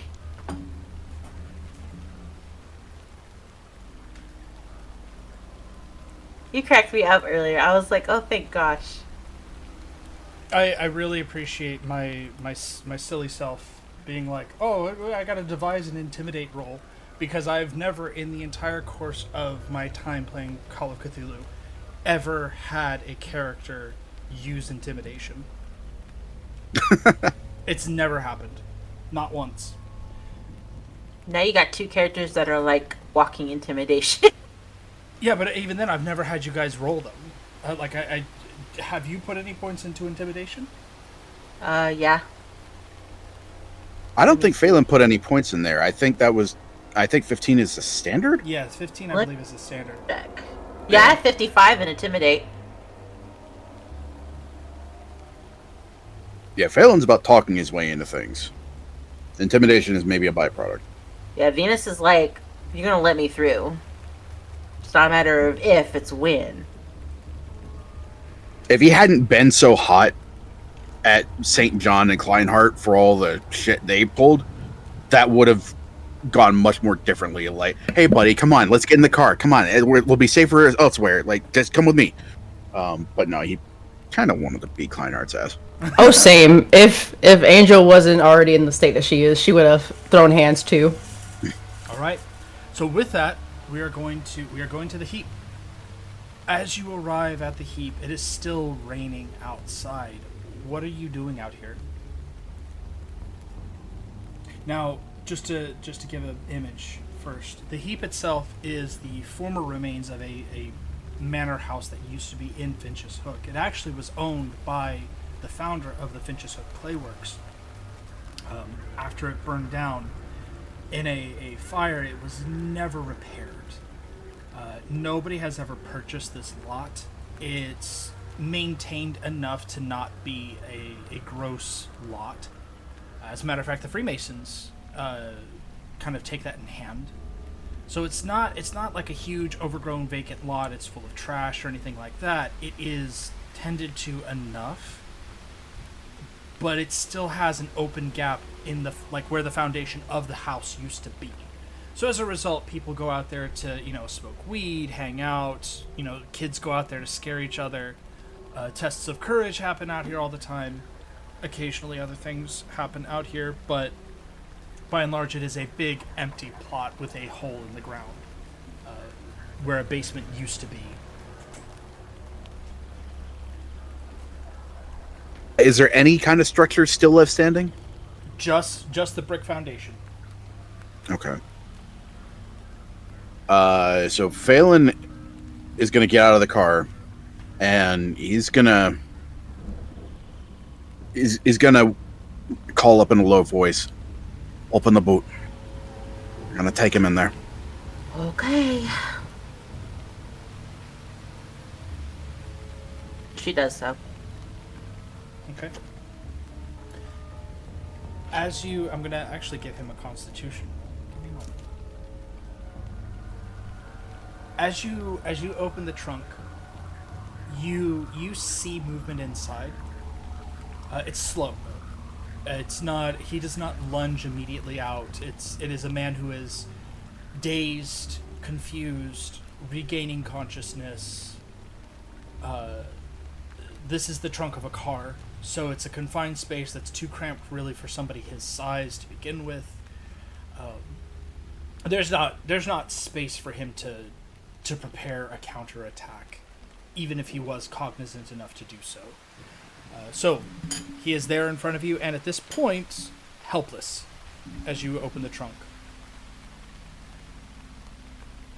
Yeah, so he's going to just kind of haul him out of the trunk roughly, and pretty much frog march him over to the foundation, still with a hold on his crowbar. Mm-hmm. And once he gets within the bounds of the foundation, he's going to kind of just push him up against the wall and let him slump where he will. Mm-hmm. And he's going to kind of hunker down in front of him. Yeah, well, that son.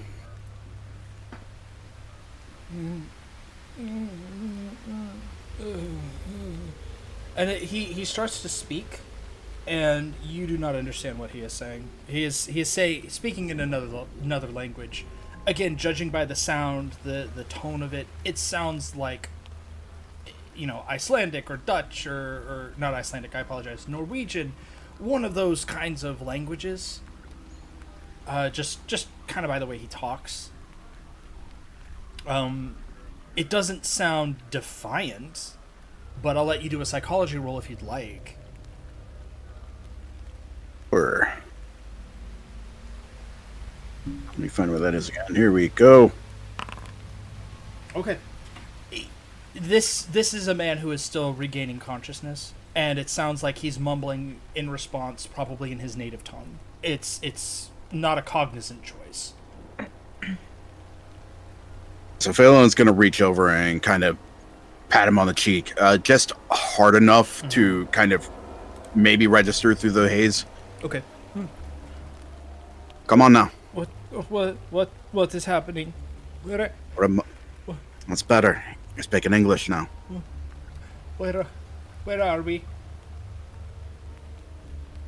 We're somewhere private. We're gonna have a little chat. I know you. You're that Irish chap. Aye, in the flesh. Now, you and I both know where St. John is. Oh, God, St. John. And then at that point, he lunges at you. What's your dexterity? My dexterity is 40. Okay. Go ahead and give me, if you want to, because I'll let the psychology kind of linger here. This is more of a panic response than a violent response. As he reaches and grabs at your shirt / shoulders, like bodily, he's trying to grab onto you. I'll let you do a dodge roll if you'd like, or you can just let it happen. It's your choice. Yeah, I'm not gonna let him grab hold of me. Okay, so give me that dodge roll. Where did you go? Is dodge just straight? Oh wait, I see it. Never mind. Yeah. Yes. So you just step out of the way. You almost glide out of his reach as he grabs at you. And again, it is a panicked response. Those of you, the rest of you still in the car? Yeah, her ass is in the car. Okay. I mean, it is raining, so. Angel's just trying to figure out what's going on. Mm-hmm. Ed?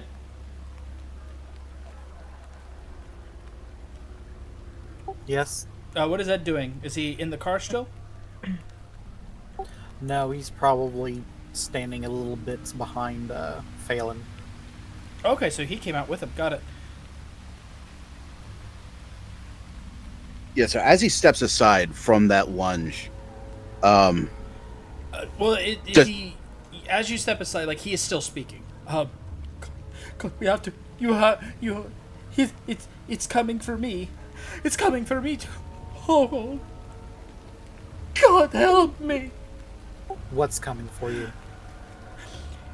The thing in the graveyard. It's been following us for months.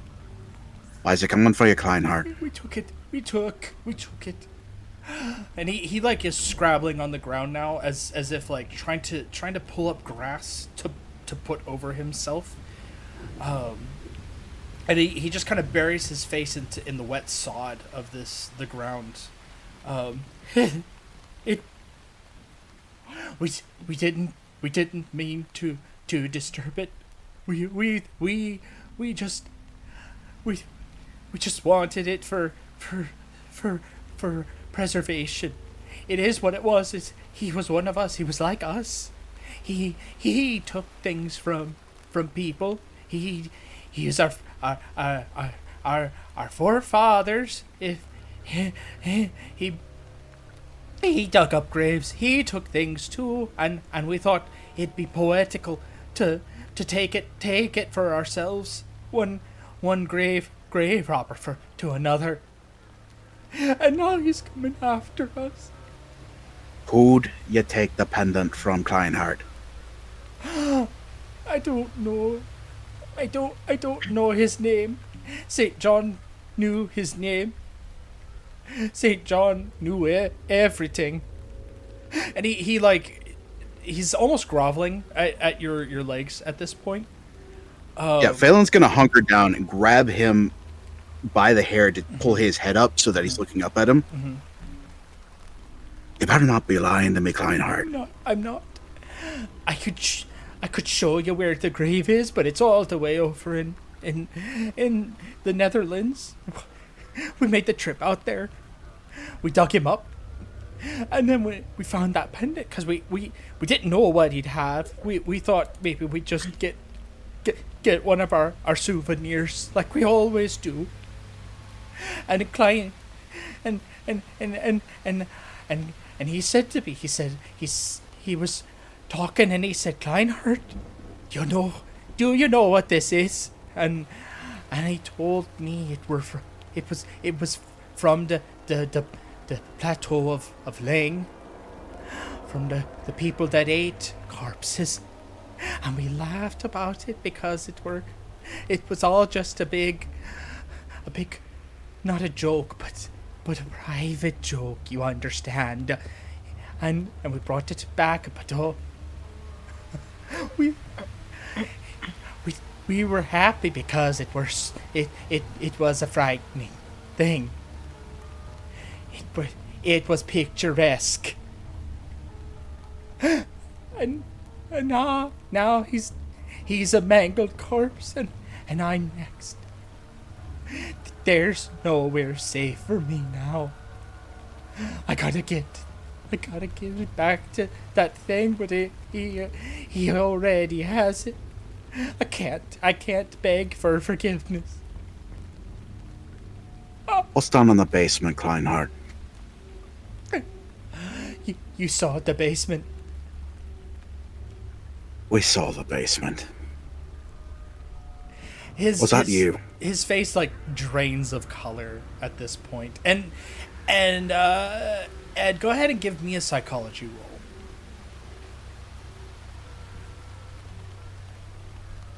Okay.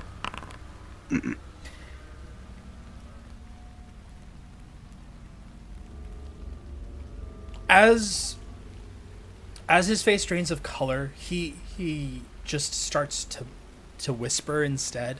It's almost indiscernible over the rain, but it's loud enough for you to hear him. It was our collection. We brought it all over from all over the world. I don't have to tell you, but there's all kinds of... We were bored. That's really all it was. We got bored with everything, and we started looking for more and more things to excite and break through the jaded sensibilities of this modern age. So we took to grave robbing, and we took things from here and there, and we put it into our museum down there. Please, if you're not going to let me do it, then do it for me. Please destroy it. What is that in that room behind the metal door? Wait. There's all kinds of things down there. There's our collections, the mummies that we took. The eyeless man with no skin. He got in. Apparently. Oh, he's out. There's nowhere safe. Well, we did lock him in. You can't stop him. He's He's been whispering at our door for weeks. If you didn't touch the pendant, then I don't. He's not after you. But he was there waiting for me. He's bound to be following. He's here, I'm sure. He's going to rip me to pieces. And at that point, do you still have the crowbar? I do. Okay. He is going to make a grab for the crowbar. Phelan's going to pull it away and then try to crack him with it. Okay. So you're getting brain damage, dude. First, I think we're past that point. First, go ahead, because there's a check for this. Go ahead and give me a brawl. You need to beat his brawl. All right. Not a good start here. He actually succeeds. He grabs the crowbar, but he doesn't swing at you, or Ed, for that matter. It actually looks like he's trying to brain himself. I'm gonna attempt to tackle him. Okay. Same. Yep. Both of you go ahead and give me a who has the better brawl, if either one of you do. I got 50. 25. Okay. Go ahead and give me that brawl check then, Phelan. Okay. Me. Okay. He smashes he pulls away and smashes this thing against his head once. He is still conscious enough to be moving. It looks like trying to hit yourself with a crowbar is not the easiest thing in the world. Ed? Oh, go ahead. Are we able to hear / see this? See, no. It depends on hearing. Like, I would ask for a listen check. Yeah, let me listen. Yeah, because... Shit. Okay, at this point, Ed, you do manage to tackle him. He did take one more point of damage here. As he tries to brain himself with this crowbar, you wrestle it away from him, and he's laying there sobbing on the ground now. I don't want to go out the way St. John did. Don't let it happen.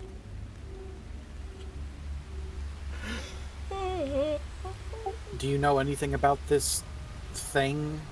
Were there any ways of staving it off? If we knew then, we would have done it. There's no hope for me. I'm sorry. And he says it in the same tone, but he's fluctuating between that and whatever his native tongue is at this point.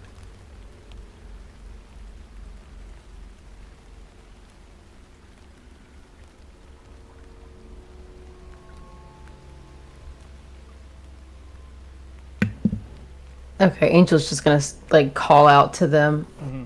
Is everything all right?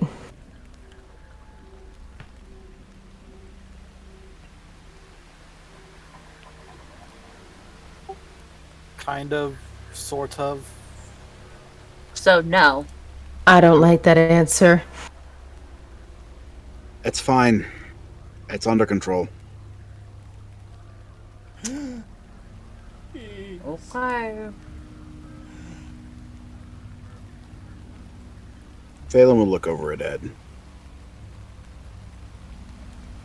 Half a mind to just leave him. Half a mind to kill him myself.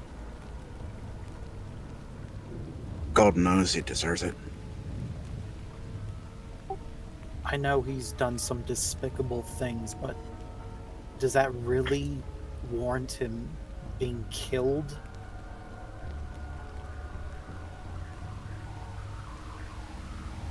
He brought that fucking thing here. Unwittingly. That's not an excuse. He's hurt people. People have gotten hurt because of him and St. John.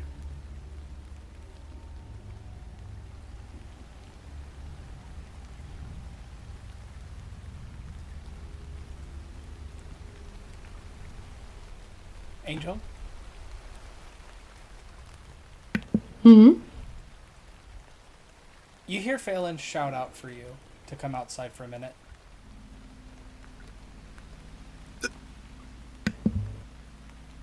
Then she goes outside, makes sure her guitar is nice and settled in her backpack.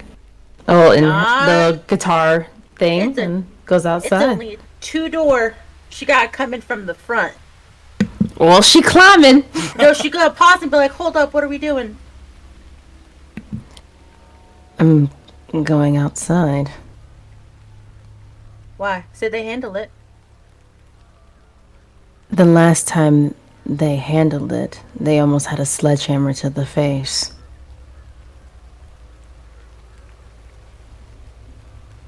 And she like gives her like Angel a look. And the time before that, they were running around in the mall. Yeah. Okay, I'm coming with you though. I'm going to ask a question here because I know this is more about just the ambiance. I know that Angel has not styled her hair up today. Have you? Who? Her? Venus. Yeah, it's in a fro. Okay. It is raining. I'm going to ask, does Venus keep an umbrella? She has her hair wrapped. Okay, no, that's fine. As long it's one of those things, like I said, for ambiance more than anything else. So I know what this looks like in the event things change or something happens. As you make your way outside, Phelan, you see the two ladies get out of the car and actually start approaching. What are you doing? I said it's under control. Looks kind of messy from out here.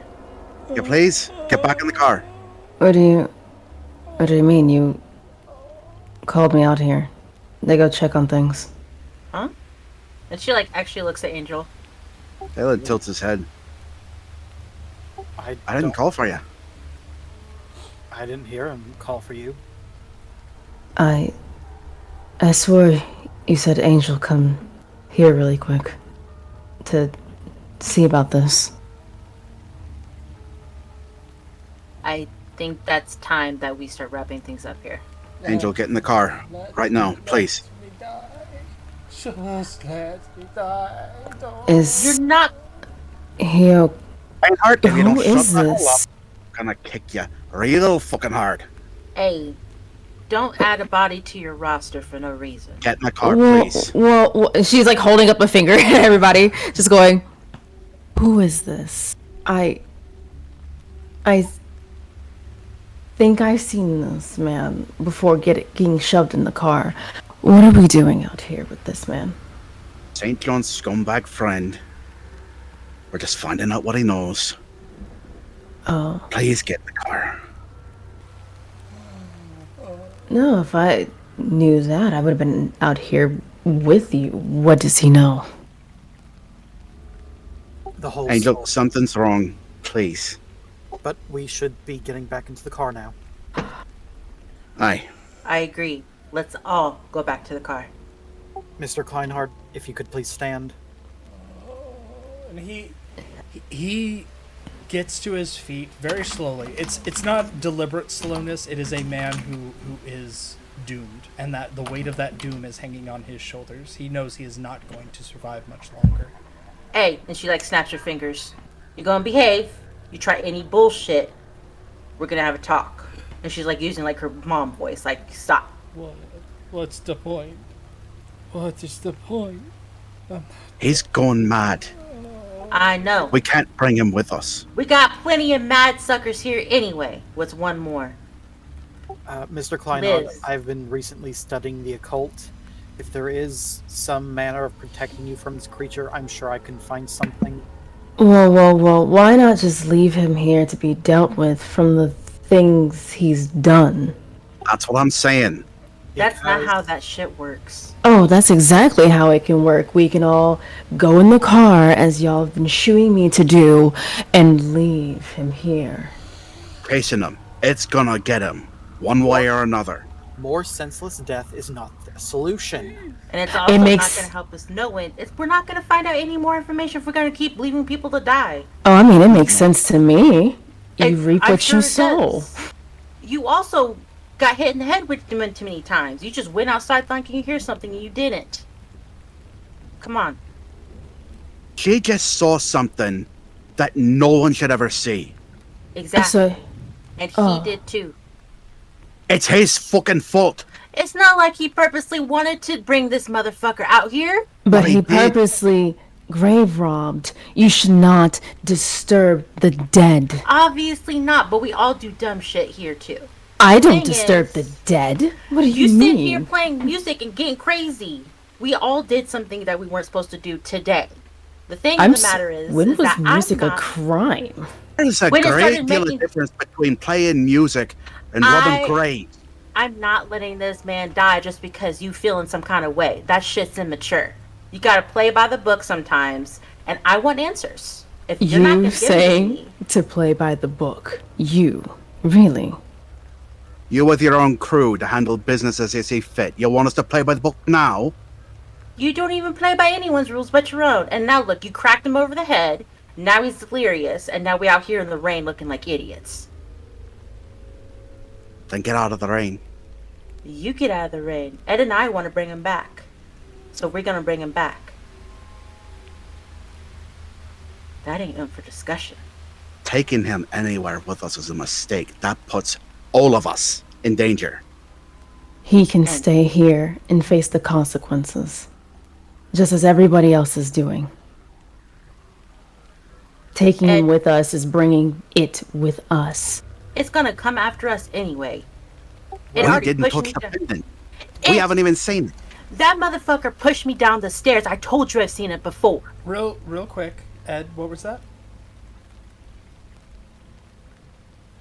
Nothing. Okay, I heard your beep. But I would like from you, please, an occult roll.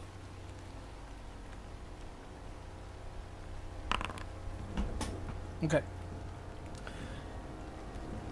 Everybody else, give me a listen check. Ooh, now it works. Kleinhardt has gone incredibly quiet. Hold on, shush. And she tilts her head to look to see what happened to him. He's not there. Shit. There's a trail of footprints, though.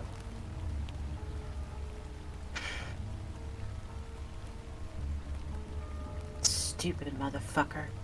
Kleinhardt, and Ed will turn on his flashlight and start chasing after him. Ed, come on, Ed. Okay. Eddie's gone. No, go ahead. Follow Ed to go find their man that you don't want to leave out here. We'll wait in the car.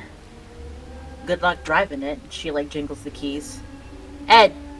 Oh, God. Ed, come on.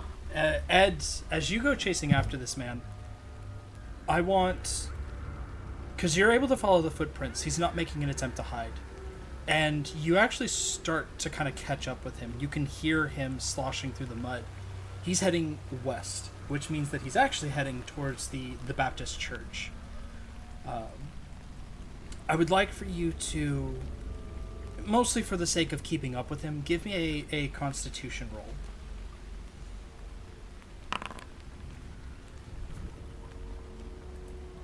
Very good. You keep up. And as you follow him along the street, you get to just to the fringes of the First Baptist Church, where he kind of collapses at the front yard area. Unlike the Catholic Church, it's not gated off. It doesn't have the old sort of structured gate. It's just a church on a street. He collapses on the steps in front of the door, and he starts pounding on them desperately. Of course, it's the middle of the night. Nobody is there. And as he hears you coming up, he has that moment where he yelps and actually turns and looks around at you. Please just let me die. I don't want to die that way, though. I don't want to die the way that St. John died. Then come with us. Give me an intelligence roll. Ed, please. Ooh, nice. It occurs to you, Ed, that... And actually, I'm going to check one thing. Give me a law check while you're at it.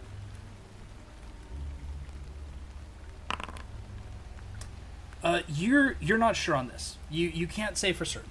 But you have an inkling that bringing a raving madman who's begging for death to the police station isn't exactly incriminating against you. It's very easy to just say, we found him this way. Here is this crazy person. We think he's trying to hurt himself. Help him. You know, like take him, put him someplace safe, that sort of thing. Yep. It is an option. And kind of putting together what you heard from before when he said you didn't touch the pendant. Unless he's mistaken, and it is possible he is, but unless he's mistaken, you dealing with him or working with him or being around him is not putting you in direct harm's way. And people who are directly around him are not in harm's way. It is a matter of somebody touching that pendant, whatever it is.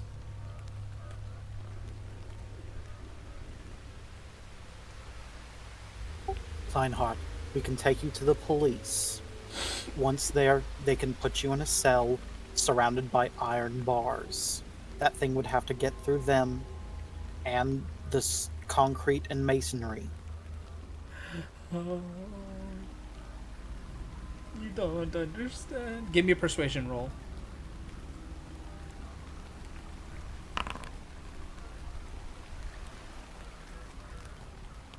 You don't understand. It wants me. It's going to get me. He's not armed. The man cannot harm himself in this way, and he has given up hope. As far as physically taking him someplace, he's exhausted. He's taken 2 head injuries. He's not going to be able to fight you at this point. Meanwhile, the rest of you, are you chasing on foot? Are you going after him? Are you getting back in the car? What are you doing? Is there a way to approach him by car where they are? Yeah, you just drive out of the heap, head up the road. It's at the First Baptist Church. It's just right up, literally right up the street. Yeah, they're gonna get in the car and pull up then. Okay. So as you approach, you see Ed kind of hunched over this, Kleinhardt in front of the church. He's moving. He's, doing that groveling kind of thing that he was before on the ground, but he is on the ground, and he's not running.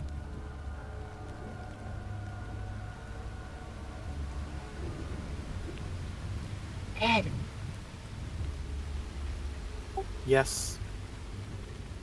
Is he good to go? I don't think he'll fight us. Then just drag his ass over. I don't think we got much time. Come on, Kleinhardt, up you get. He's Kleinhardt, move your ass! Slowly gets up again and staggers over to the car. You scuff up my right, I scuff you up. Now come on. This is an awful idea. Well, we did a lot of odd ideas today. When I did my read-through of the Necronomicon, did I come across any kind of protection spells or means of protecting oneself from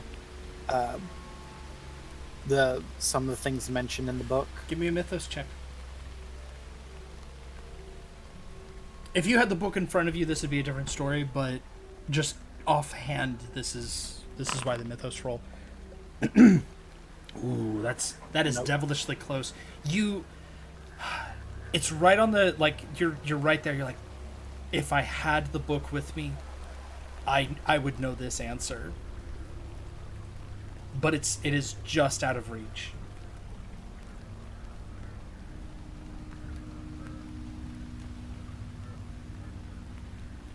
So fun question, where is Kleinhardt going to be seating? We can shove him in the middle in the back seat. In the trunk. Thankfully, the police station is not far.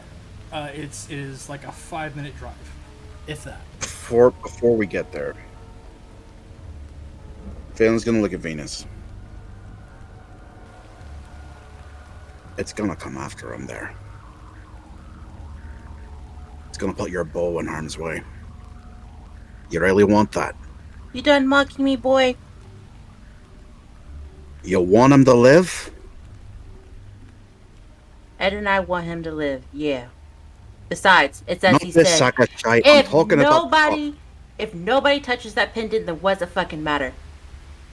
because cops are dumb and stand in the way of things that get them killed. You think everyone's dumb that's not you.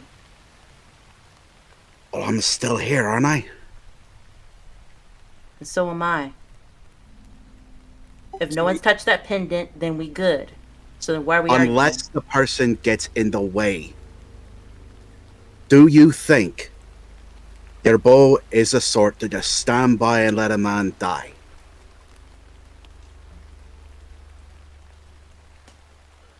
Don't feel right. You know he's gonna try and stop what's happening. That's gonna get him killed. Is this sack of shite worth that?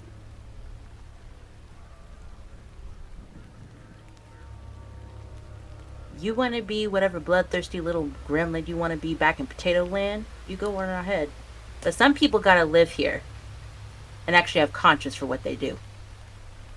And I Leaving him to fend for himself isn't murdering him. It's him getting what he deserves. There's no use, Yeah, it is. Phelan. It's called, you need to take accountability. If I Phelan. leave him out there, I know he gonna die. It's no use, Phelan. Just... she'll see what happens. Yeah, we'll see what happens. While you both sit in Lulu Land back there. Come on. I warned you. I'm sure you will do more than that later on. Come on. And I'll tell you so too. So, as you drive to the police station, it is a two man post at this point. Ever since last year, they did increase the police force in town, not by much. It's not like a full on police state, but there's a few more cops than there used to be. As you arrive, Kleinhardt does not resist. What is the story that you're going to give to the officer on duty? And I'm going to ask this question. Who is the one delivering it?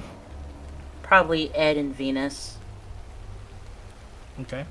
If that works with Ed. Yeah. Okay. What is the story? We found him walking up the side of the road and he was very unsteady on his feet. So we think he might be either drunk or injured in some way. Okay. Okay. So avoiding talking about him attempting self-harm. It's just we think he's delirious or hurt in some way, like a concussion, something like that. You hand him over, and the police officer says, like, we'll call an ambulance for him, is the next step. Which is what they do. They call the hospital. The hospital, you can hear the siren, because again, it's not a big town. You can hear the siren as ambulance is dispatched. And eventually they pull up in front of the police station. Kleinhardt is handcuffed because there is several attempts where he actually does try to, like, not escape, but his behavior is erratic. Again, he is suffering from a bout of madness at this point too. So his behavior is erratic. They do handcuff him. They get him into a stretcher. They take him to the hospital. And for the evening, that is the last you hear of it. The police officer thanks you, for letting them know. Who knows? You might have saved the guy's life. He was walking around on the highway. Anything could have happened. He could have, gotten hit by a car. He could have gotten, attacked by, some drunk. Who knows? Some kind of wild animal might have gotten him. So it's a good thing. Thank you both for bringing him in like that. Next time though, I'd say maybe don't bring a person like that into your car. Like, there's a lot of wackos out there right now, you know?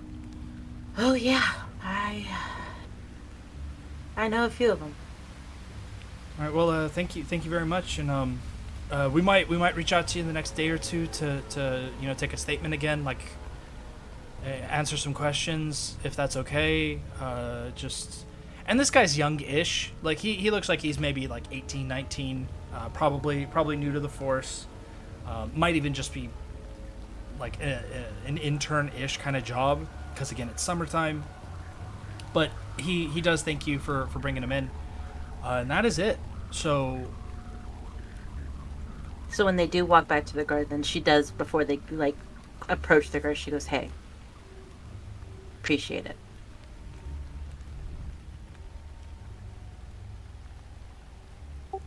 It's no trouble. Like, sure, the guy's an ass for sure, but knowing that he was going to appear in the newspaper the next day as another corpse wasn't going to sit well with me. all right. So here's how this is going to work. It's a little bit early to end. We still got about an hour or so. But there's an epilogue to this sordid story. Over the next 2 days or so, you do hear talk about the man who was brought in, Kleinhardt. Actually, you didn't tell them about the body outside of the house, did you? Ed would have mentioned that we saw him coming from where the old colonial was. Okay. That's the direction he was walking from. Okay. I'm going to ask this question then. What are you guys going to do about the house?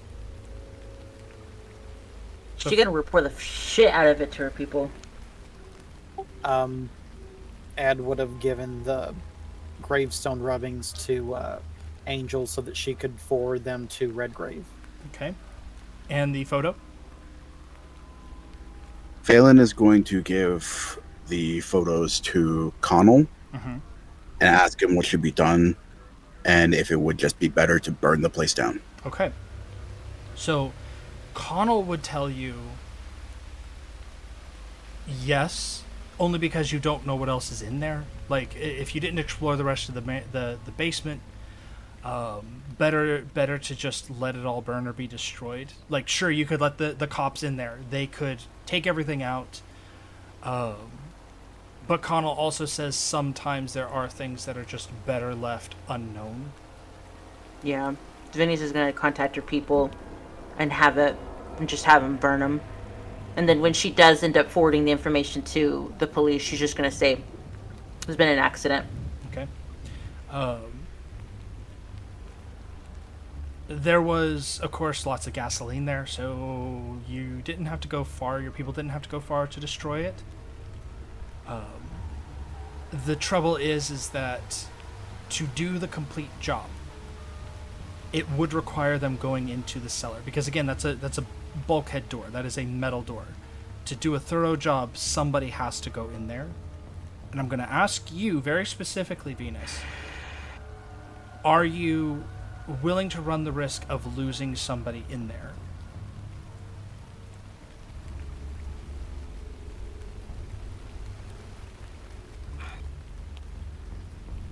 She'll leave it up with them, with that person, and she will, because she's not going to lie. She's going to say there's something really dangerous inside there.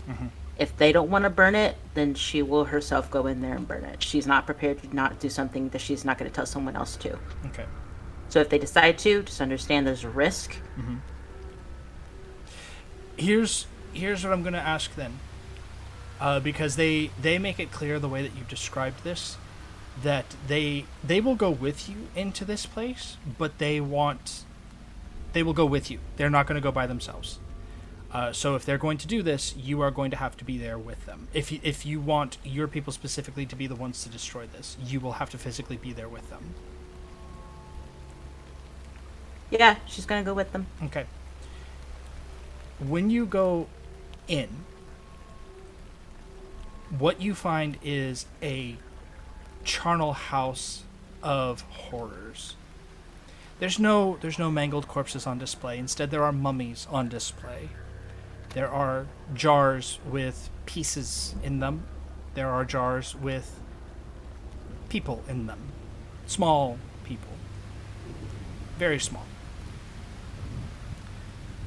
There are things taken from grave sites. There are things chipped from cemetery tombstones. There are, again, more tombstones. There are fixtures that appear to be used for ritual purposes. There are books. A lot of old books. There are pieces of art that are degenerate, and some of them downright horrifying. You're not an artist, but you're fairly sure that you recognize a couple of art pieces, and one or two of your people actually do recognize. Some of them look like Goyas. Some of them look like, collections or folios of, shoot, the name escapes me now, and I apologize. Doré, there we go. Doré, the fellow who did the pictures for Dante's Inferno. Like, there are folios with artwork from Doré. There's a lot of disturbing things in this place, and I'm going to ask you for a sanity check as a result of the exploration of this place. Oh no. Okay. You still lose 2 sanity points being here. Valid. It is a very, very awful place to be. And the notion that these two guys were in here often, because kind of contrasting with the rest of this awfulness around you, there's sofas here, there's lounges, there's a coffee maker. These guys were down here living amongst these things as if it was a normal space. So when you do destroy it, it is an incredibly satisfying sensation. They light the fires, everybody leaves, you get out, the place goes up in a pillar of flame. Now I'm going to ask this question of anybody else, knowing that you are going to probably lose sanity. This is post your bout of madness.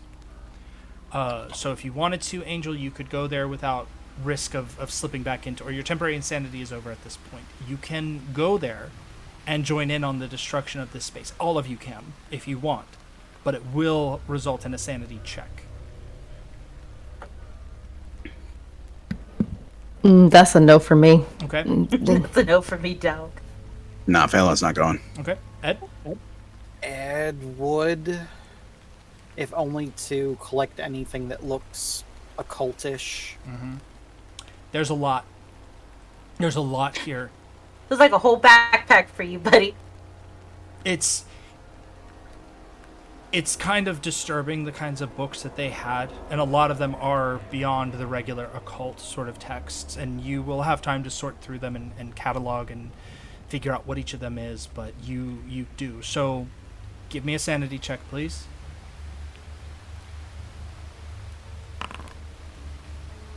You, unfortunately, kind of realizing what you're looking at here, the amount of horrors that are in here, this is the opposite of everything that a museum should be, what a library should be. This is the depths of decadence. This goes beyond your typical sort of Baudelarian ideals of do whatever you want. Even Aleister Crowley, you would imagine, probably would have felt deeply uncomfortable about what is in this place. And as you are going through this stuff, you are shook by it. You lose 4 points of sanity. Thankfully, not enough to actually cause an issue. You don't have a snap, but you are left shaken.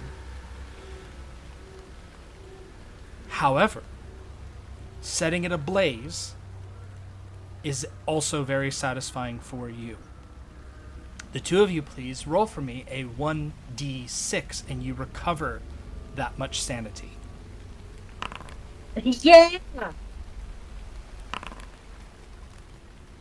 Okay. As for the rest of this epilogue, you listen over the course of the next couple of days. You all have your methods, and you hear of a man who was taken into custody. He was found to be mentally unsound, and he is actually being transferred out of town to a facility that can help keep him safe. They believe that he is mentally unsound, but is also, according to what he's described, being chased by what the authorities assume to be some kind of violent gang, or perhaps a cult leader of some kind. There's a lot of references to the family and other sort of more localized hippie cult activity, but he's being taken to a more secure location that is Arkham Asylum over in Arkham. That's the last you hear of him. So as a result of you guys doing the correct thing, whether it was begrudging or not, I would like for all of you to please roll a 1d6 and recover that much sanity. Oh, so we were supposed to kind of return them? It's one of the things that could have happened, yes. Ooh, I got another 3, baby. Very High good. five, Ed.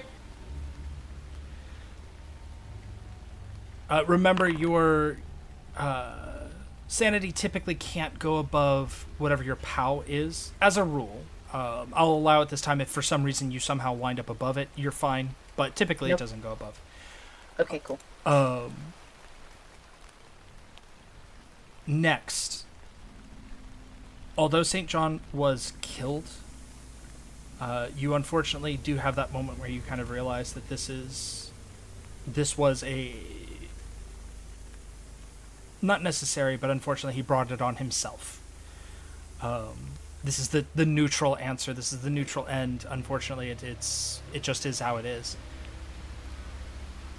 You are reminded, however, that thing is still out there. Although over the next couple of weeks, you don't hear howling. You don't hear the sounds of anything out in the woods. If it was here, it has departed. And so I will go ahead and allow you all to regain one more point of sanity for technically having exorcised this thing from Finches Hook.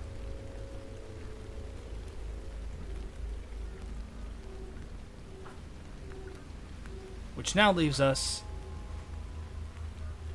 with what you are going to do with your more or less downtime. Because you have time now. If you want to take it, you absolutely can. Yeah, I think Phelan is taking a leave of absence from work. Mm-hmm. And he is going to basically be a tourist in New England for a bit. He's going to, take pictures of the countryside. He's going to see the sights. Mm-hmm.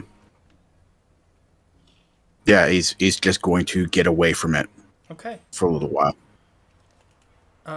Very good. How about the rest of you? Because first we're gonna rest. I'm gonna put you guys through rest so that way your sanity and everything resets, because it has been a night at least.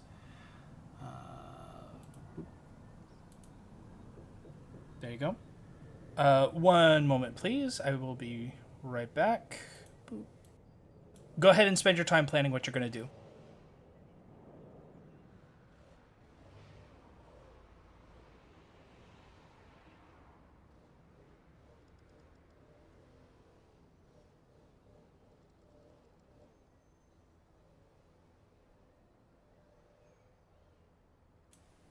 All right. So what are the rest of you going to do with your downtime? It sounds like you're taking a month off.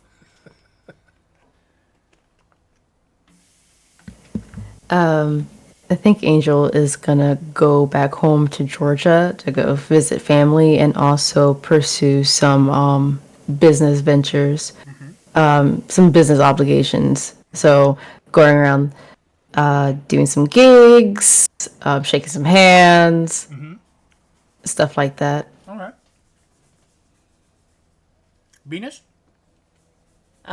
She's just gonna go back to usual work that she does. So she's gonna, not maybe hold as many, like fitness classes. She'll probably cut those in a little bit about thing that she needs to just take a break, and then she'll kind of double down on the victims of the people that were that had lost loved ones, things like that. She'll attempt to, especially like the widow and things like that. She'll try to bring the community back together, especially over what happened with the burial. Just trying to pretty much smooth everything over and try to explain some of that stuff away. That way, it just there's not a lingering mark or a need for questions anymore. Ed? Ed will spend the downtime going over the Necronomicon and his other occult books and learning anything and everything he can about protective magics or like exercising magics. Okay. Well, Venus can tell you about those. Exorcising. Give me a second here, because I'm going to... Because here's a couple of things. You have three books that will give you a bonus to occult. That'll give you a bonus to your occult roll at no cost to yourself. No cost to sanity, nothing like that. Each one will take... give me a second here. I'm going to do a private roll. It'll take about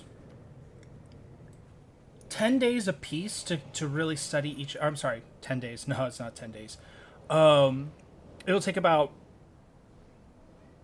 10 weeks total to cover all of them. So if you wanted to, you can basically pick one of the books, Book of the Law, Book of Thoth, or not incomplete Necronomicon, Magic in Theory and Practice, to completely read and gain the benefits of. You can do one. If you wanted to do two, you can fit in two, but there's not going to be enough to do all three of them in this downtime, specifically this period of downtime.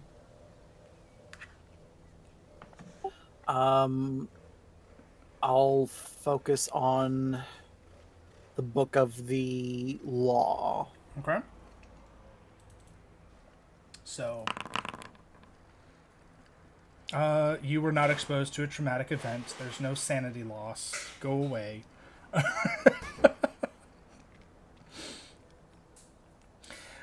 You should have gained +5 to your occult roll for having done this. Double check here. You are now at 15. Is that... Yes, that is higher. Okay, good. So it's 15. I will also add, if you wanted to, you would gain a new skill by reading the Book of Thoth. A completely new skill, you would actually get some points in it. One that does not exist on your sheet at this time. Not going to tell you what, but it will give you something. Okay. So...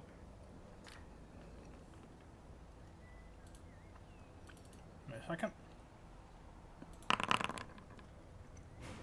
You now know how to read tarot cards. Basic, very, very basic tarot cards. Because the Book of Thoth is Aleister Crowley's guidebook to using his own devised set of tarot, the deck of Thoth. But yes, you now have the tarot cards skill.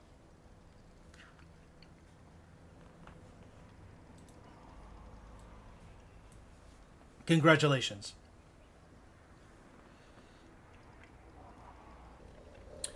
You can be like a monster. I can tell your future love life. And It's a not 20 looking great. and a 20 in occult. You also now have a 20% in occult. Nice. So, I need a sanity check from you, Angel, because this directly correlates with your family and a link to you. Success will give you a large bonus to your sanity. It's actually a 1d6, which is more than one normally gets. But failure results in a loss of 1 point of sanity, and that connection will be tainted in some way. Oh boy. Oh no. Oh no. Bye, Grandma. Grandma still loves you. Oh. But the rest of your family, it's very clear. Normally when family has that one relative that people don't like, they never seem aware that they're unliked.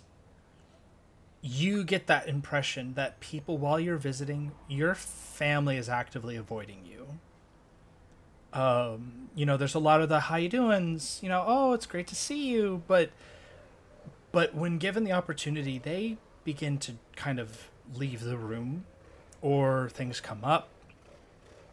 So yes, you do lose 1 point of sanity. Like I said, your grandma still is there, like as an active member. Like you can call on grandma, but your family, you feel estranged from them,